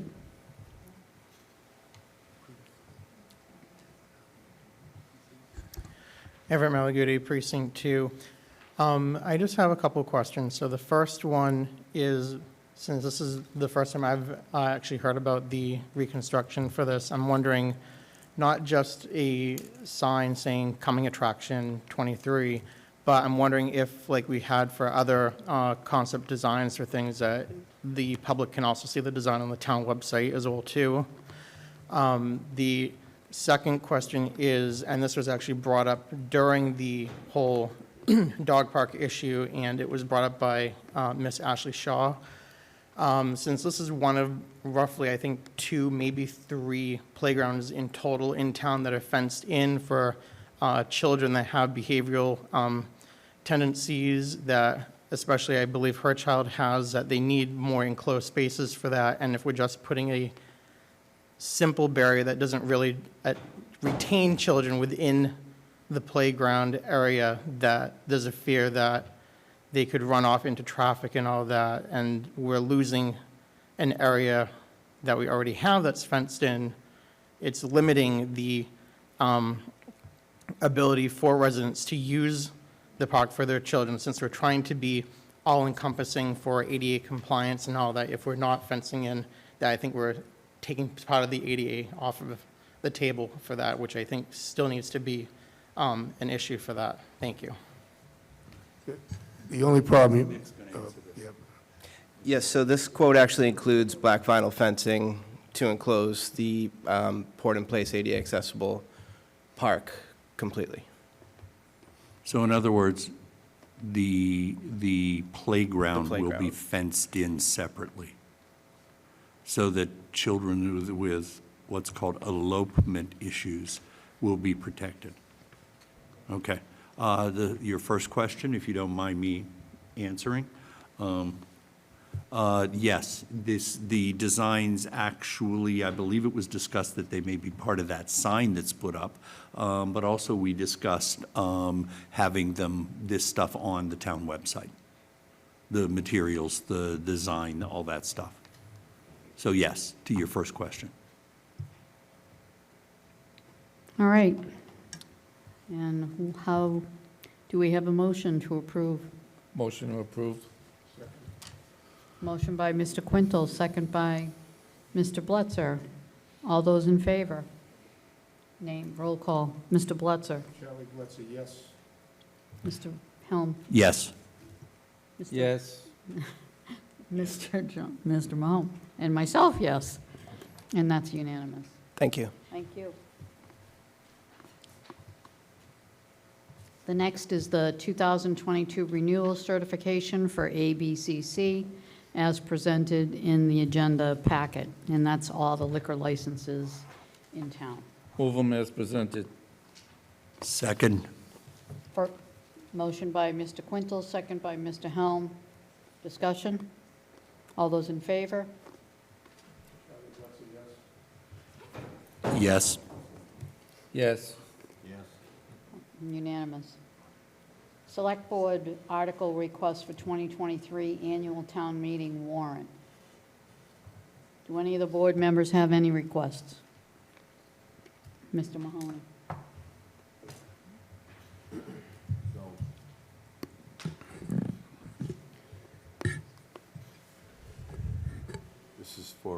This is for April town meeting, Derek, correct? April annual town meeting, correct? Correct. So we talk about the inability to long-term plan. We hear that all the time with respect to, infrastructure, water, finances, et cetera. You can see what's going on here on the school side. I'm hoping, Madam Chair, that I don't know if it's going to happen before we turn into the new year, but there's a joint meeting coming up. There's going to be redistricting in probably 5 years, and I know that they have currently, they have a consultant working on multiple options to present to the school side for a potential new school coming up. I think we have an opportunity with the fund that was created, I think at town meeting in 2014, where we sponsored a home rule petition to segregate out the meals tax that we passed and put it in its own separate interest-bearing account to pay for the bond on this building. I think that if we tweak some of the language, 5 to 10 years down the road, if and when we get to the point where we go out and borrow for a potential new elementary school, if handled correctly, that meals tax will position the community not to pick up the cost of a new elementary school, but might be help pay or not have all of it go on the backs of the property taxes that the residents, commercial, industrial pay in this community. So, and specifically, what am I referring to? I'm referring to that the tax doesn't go away, but in that legislation, there was a sunset clause. And what it says is, this tax doesn't stop in July 1st of 2040. The tax then, because it's no longer earmarked for anywhere, it goes into the general fund. And if we eliminate that and tweak it, and we can keep our hands off the money for 5 to 8 years, it will build up and position the community to, like I said, not raise property taxes on the entire thing for the school side. So that's what I would suggest. So are you recommending to remove the sunset clause from the legislation? Correct. But, because as it stands right now, if you don't do that, when you get to that fiscal year, which I believe would be 41, July 1st of 40 would be FY 41, that money ends up into the black hole. Right, you're saying in 41, the meals tax dollars will go into the general fund. Correct. Right. So Ms. Barrett had put together a scenario at town meeting 8 years ago, where, because of that variable, the account was going to build up a surplus that was sufficient enough to pay the last 7 years of the mortgage on this building, FY 41 to 47, leaving that, and then that money would fall into the general fund, and we all know what happens with that. What I'm saying is, you don't have to have all that money built up if the sunset clause is eliminated and we keep it staying into its own interest-bearing account and we don't allow it to go into the general fund. I would also suggest that we allow 2 years of mortgage payments of this building to build up into that account, because you saw what happened during the pandemic. We had to backfill 1 year with, I believe, free cash of money from a stabilization fund. So we've got to be able to leave the money alone, but I think if handled correctly, you can see that something's going to happen on the school side. You have 8 elementary schools between the age of 45 and 112. And I know Mr. Campbell has been on the record recently of talking about, they had a report that says, you know, our facilities are outdated, and God bless Chris, but I think it's obvious to everyone that you're not competing with China when you have elementary school students in a building in North Plymouth getting educated in a stairwell in a building that's 112 years old. With all due respect, I think you should hold them comments, because I was at that meeting and vocal for that school, and that's a very elementary school that I went to, and the people in that community that attend that school don't want to hear that right now. So if you're speaking for you, that's good, but don't speak for Precinct 1. Well, if we want to talk about facilities, let's do that real quick. You know, we talk about all the needs that the school has this, the school has that. Well, we continue to operate as 2 separate entities. That's a problem. There is no reason, and I have asked every year for the 5 years I have been on this board, for consolidation. We get the stare, Derek has brought it up. I mean, honestly, if we're going to work together as a team to do what's best for the town of Plymouth residents, we need to consolidate 2 departments. And one is facilities, because we do facilities really bad, and the other is benefits. And I guess they don't have a great track record with benefits. But I'm telling you right now, I am not having a joint meeting, even though we are supposed to, for lip service again for 5 years. I'm all done with that. Do what you say you want to do, and let's get it done. There is no reason why we shouldn't be consolidating, because you know what? Folks are going to realize this budget's tight. And if they don't start doing what we should be doing together and doing really what's best for the community, we're going to have layoffs. So I'm just tired of talking about what we should do, what we shouldn't do, and, oh, yeah, let's meet. Dick and I were the liaisons to the consolidation committee, never had one meeting. So, I mean, it's ridiculous. You know what? We are held accountable every single day, and that needs to go across the board. Let's do the right thing for our community and stop talking about ways to cut, when cuts, the low-hanging fruit, they are not willing to do. So, yes, Mr. Helm. Thank you, Madam Chair. John, a question for you. What year in your, as you've been thinking about this, when were you thinking of doing this change where we would lower the amount headed to the account for this building? Nope, you're not going to lower any amount heading to the account. Okay. So you're just talking about adding for 2041, the language that would not, that wouldn't go back into the general fund? Correct. Okay. So the meals tax, I think, has rebounded strongly post-pandemic. I think we're now up to $2 to $2.1 million. We're on pace for a little over 2 million, Lynn. Okay? So the mortgage on this building is 1.79 a year. Okay, so we only have a $200,000 differential. So what I'm saying is, Lynn had put numbers together for town meeting that was going to have a $15 to $20 million amount in that account on July 1st of 40. Okay, that was going to be sufficient to pay the last 7 years of the mortgage and then have $4 to $7 million left over. And then that tax doesn't stop, it just ends up going into the black hole. What I'm suggesting is if we start long-term planning here, and you can see, it doesn't matter if it's elementary school A, B, or C, there are going to be multiple new schools, and some of them are going to need to be modernized, and they're working, I believe, with AI3, which was the consultant on, I know, at least the South High School project, that's going to come in and give them multiple options. I'm just saying, if we plan accordingly now, when you arrive at that point in the future, like we do in the private sector, there will be money in play, and it won't just be raising $100 million in property taxes on everyone in the community.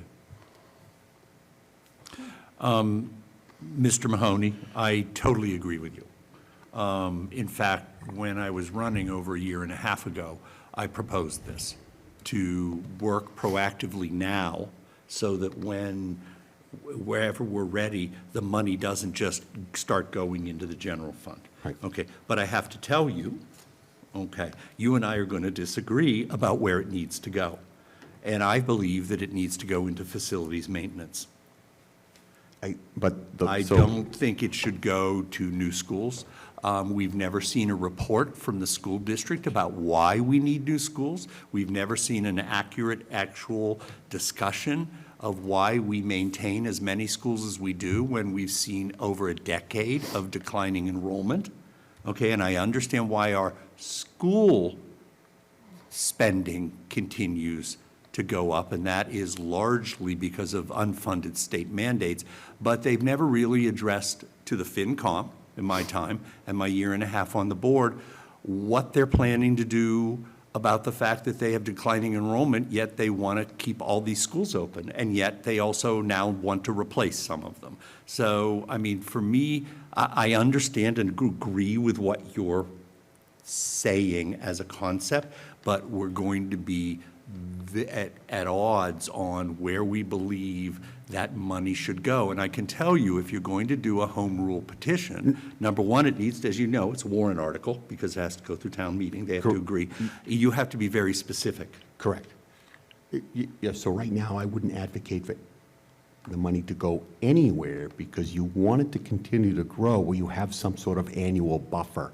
That buffer right now is insufficient, and it won't be sufficient for multiple more years. No, Whether it goes to building maintenance, a new school, or a new library, or... No, I understand, but if you're proposing a warrant article for a home rule petition, that home rule petition must say in, let's say, just 2041, or whether it's pick, or 2040, whatever that date is, okay, whatever's determined, when the original, okay, allocation to pay for the town hall, for lack of a better word, sunsets, okay? Even though it's not a technically sunset, but let's just use that.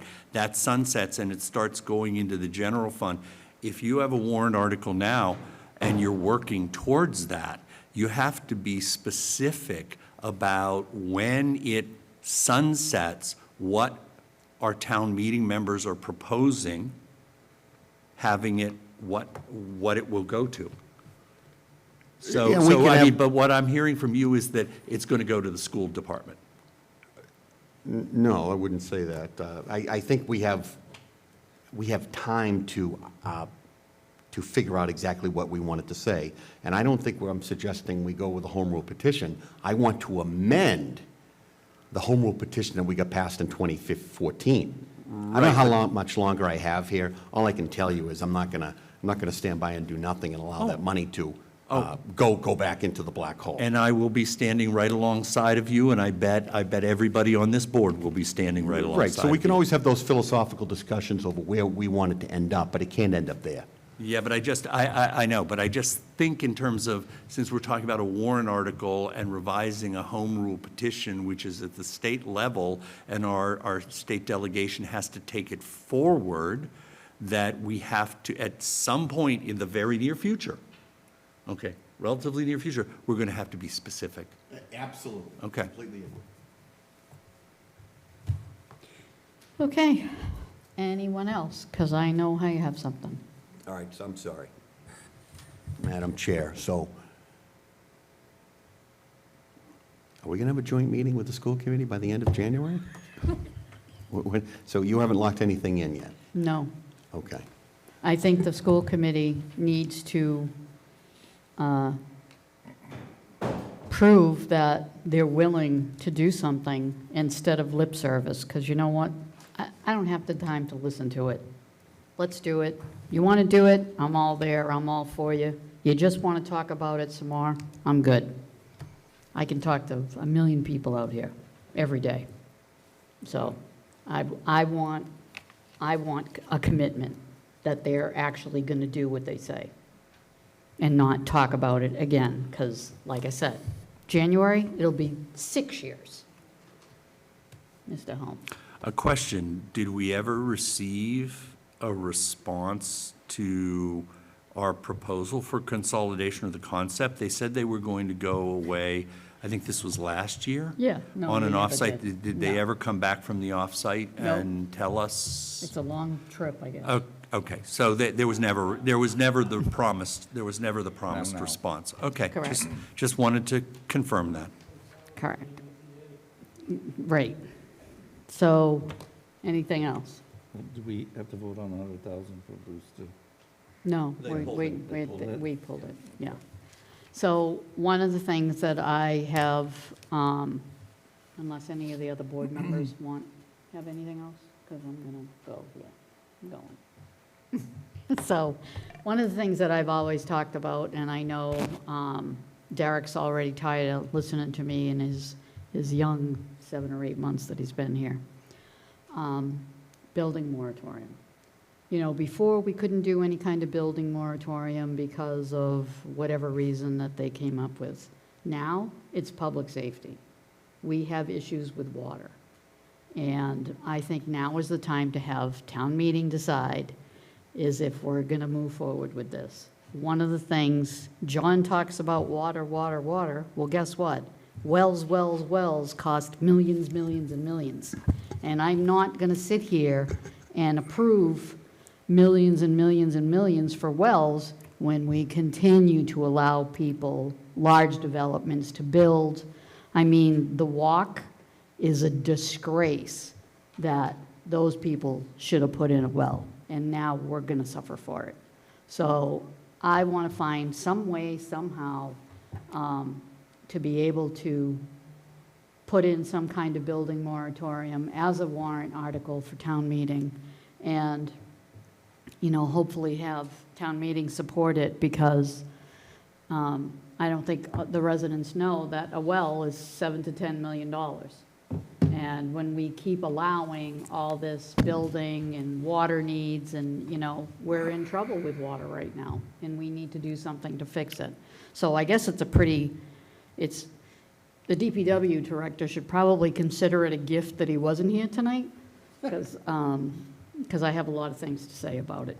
But that's what I want to do, so. Madam Chair, Yes. if I could, before we do action on that, could we hear from the building inspector and some of the, because I know that, I'm sure, and I can't remember it, that's why I need to be briefed on it, there's going to be repercussion to that. Right. Yes. Everybody's They're going to come out of the pull their woodwork, and there's a lot right. of grandfathering, so it might not be the right, Well, I'm not saying not, but Yeah. I don't mind listening, but I think we need to get some more information. Well, we need to, Right. you know, we need to have somebody talk with the people, planning department, Right. because we can put a moratorium on it, and I'm concerned that it's going to drive everybody to 40B, because our Exactly. moratorium is like dust just in the didn't wanna be wind to that 40B. Yes, So- but a 40B is not allowable, from my understanding, if it's a public safety issue and it's the water. So I think those are some of the things that we have to find. You have to prove that it's a water issue. And that's not going to help any of the development in the area that you really want to prevent development in the south, in Cedarville and southwestern, you know, the Wareham area, because that's, you know, that, we don't have a well problem down there yet. You know, and if you encourage developers to go 40B and take their 40Bs into the south of Plymouth, I mean, we already have a school problem with our busing expenses. And I'm not saying that I disagree with this, but I'm agreeing with Dick Yeah, that absolutely. we need to hear from people on this. Absolutely, I agree as well. Madam Chairman, I can just tell you, we've already talked to, Lee Hartman's talked about it, and that's who you have to talk to. Talk to Lee, talk to the building department, and they'll tell you what's going to happen. If the word gets out, there's going to be a moratorium. I They're know going it's to gonna inundate town, the building department with permits, Mm-hmm. and it's going to backfire on you. The real answer is, we got to fix the water problem. That's the real answer, is not a building moratorium, but let's fix this water problem, and we're working on a plan, and I'm hoping we're gonna get there very soon. I think the So, moratorium will go hand in hand with it's- fixing the water problem. I'll just leave it to the experts to explain it to you, and I'm just telling you, Lee Hartman, okay, we've had this discussion. He's told me what happens in I a know what building happens, they're moratorium. all gonna come in here and they're all gonna look for permits, and Okay, then it's gonna be up it's to gonna backfire planning on and us. zoning Yes. to whether they're gonna approve the permits or not. So So when before planning we- and zoning say there's not enough water, guess what?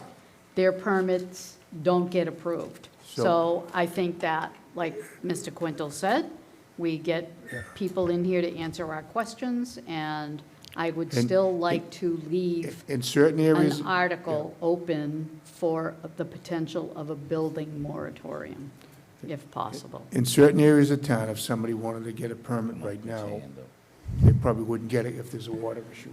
But again, I'm going to say it one more time. Let's fix the water problem. We Well, have to when you fix it. have like $50 million, the water problem will be fixed. Well, no, it's not going to be 50 million. It's going to be less than that. You got 3 wells. Well, we have to start somewhere. We have a problem in West Plymouth. Three That's- wells is $36-40 but million. We have to start there. We usually have. Okay, so, anyway, that's all I'm gonna say, because it's getting late, but listen to the experts. I've heard Mr. Hartman weigh in on this before. It was years ago about what the ramifications are and what happens, but I agree with the chair and Mr. Quintel. It's a discussion that, it's a topic that we need to revisit, and we need to have clearly delineated the pros and the cons, and I'm sure if you put a moratorium on building and you have no new growth coming in for 2 years, that's going to affect your unused levy capacity, and, you know, there are financial implications and 40B implications in playing, but we need to have the discussion at least. Absolutely. Anything else? All right. Town manager's report. You got 20 seconds. 20 seconds, okay. Well, we'll make it quick. So we'll start with some good news since it's been a long night. You may have heard, or may not have heard, but the South Meadow Road building went out to bid per your instructions back in June, to the credit of Mr. Brothers and our procurement office, and it came back with the winning bid at $1.2 million. So still a little bit work has to get done. We haven't finalized a purchase and sale or closing date on this, but that's what we're pursuing right now. So again, much credit to the board for making that decision back in June. Moving forward, just a couple, you'll see on Water Street, we have a number of projects that are starting to take place. We have the flood wall project that is happening right now. So if you go down there, you see there's been some trees that have been taken down, and they'll build that flood wall around the pump station in the next few weeks. In addition to that, you'll see starting the end of this week, early next week, the Water Street Interceptor project. So that'll take place from South Park Ave all the way to the State Pier. Again, that's a sewer replacement project as well. You've heard a lot about this Stevens Field project. We're meeting with the Stevens Field Committee on Thursday. There's been a few minor revisions to the plan itself. We've had internal meetings with Parks, Recreation, Public Works, and others to look at what they came up with, and we had to make some revisions. So we're going to go back on Thursday to meet with that committee to present our revisions. Hopefully they support those revisions.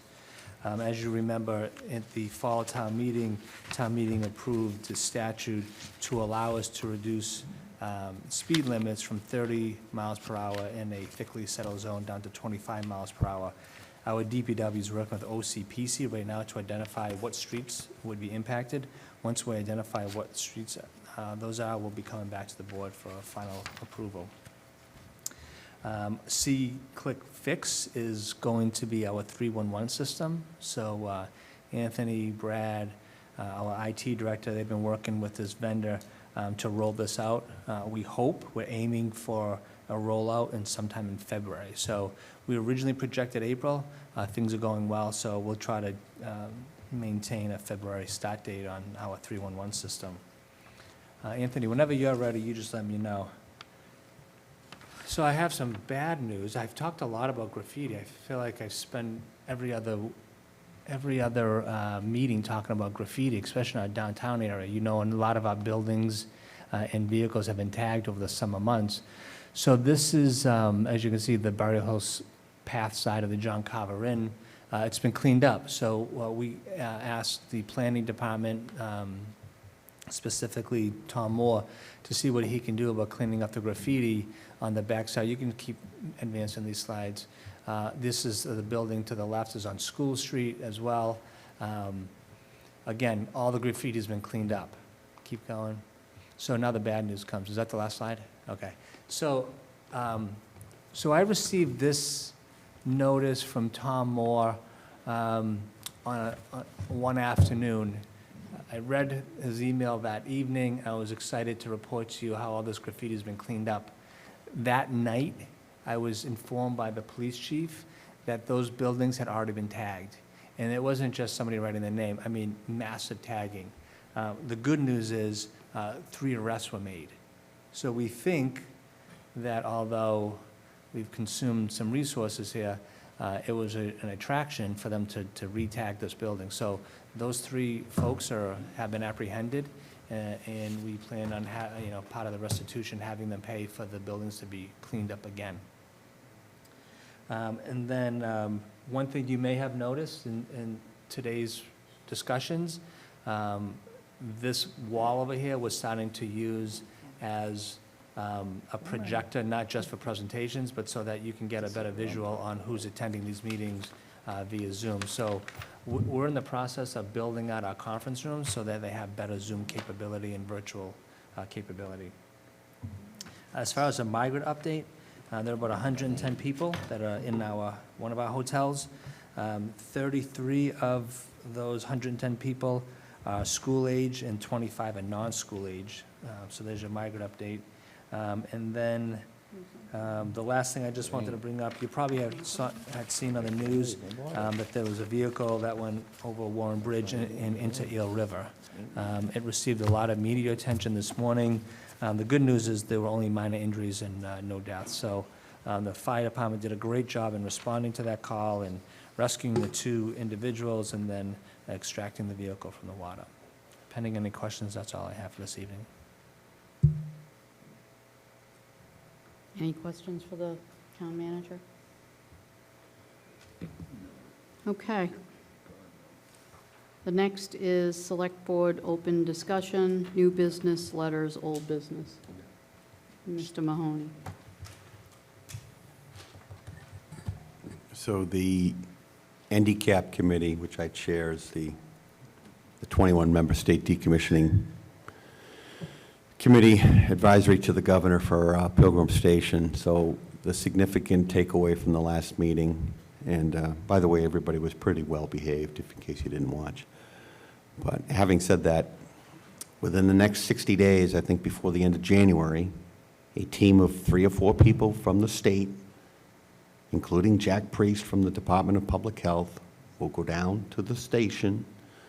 They're going to sample water from 3 different areas at various levels in the containers where the water currently sits, and that water is going to be tested. So, The town will be joining them as well. are you suggesting that, or you know that? We requested that on Yep. multiple fronts. We've asked for support from our state delegation, our federal delegation, and most recently, when we had a site visit, we asked Holtec if we could send a representative to be a part of the observation process of the sampling of that water. I At had no made this- point has Holtec And they committed agreed. to allowing us to do Yeah, that. they said absolutely for the town.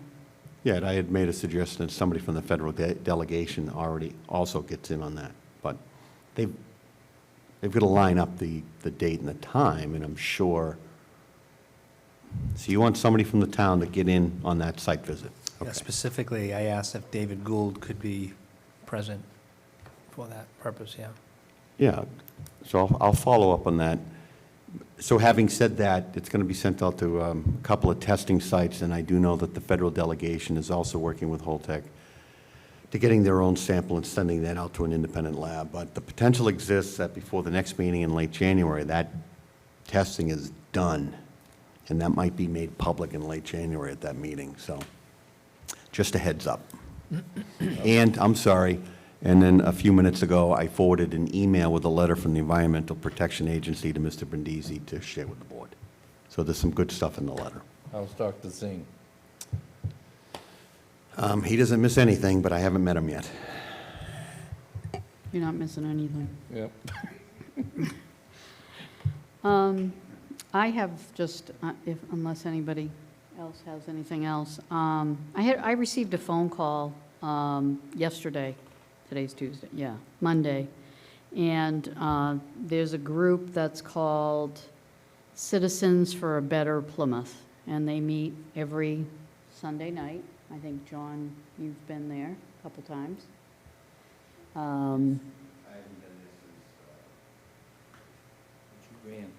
No, before September.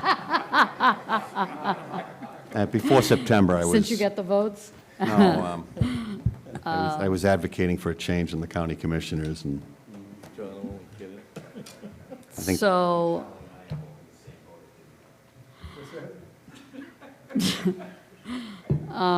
So I did receive a phone call, and someone asked me, I guess the chairman of the Charter Commission, Mr. Abbott, made the claim that if the charter as presented doesn't pass, that the Board of Selectmen will go to the State House and change the charter themselves. So I just want everybody to know that that cannot happen, would never happen, will not happen. The only people that are going to be changing the charter is the voter. So the selectmen have no jurisdiction over the charter.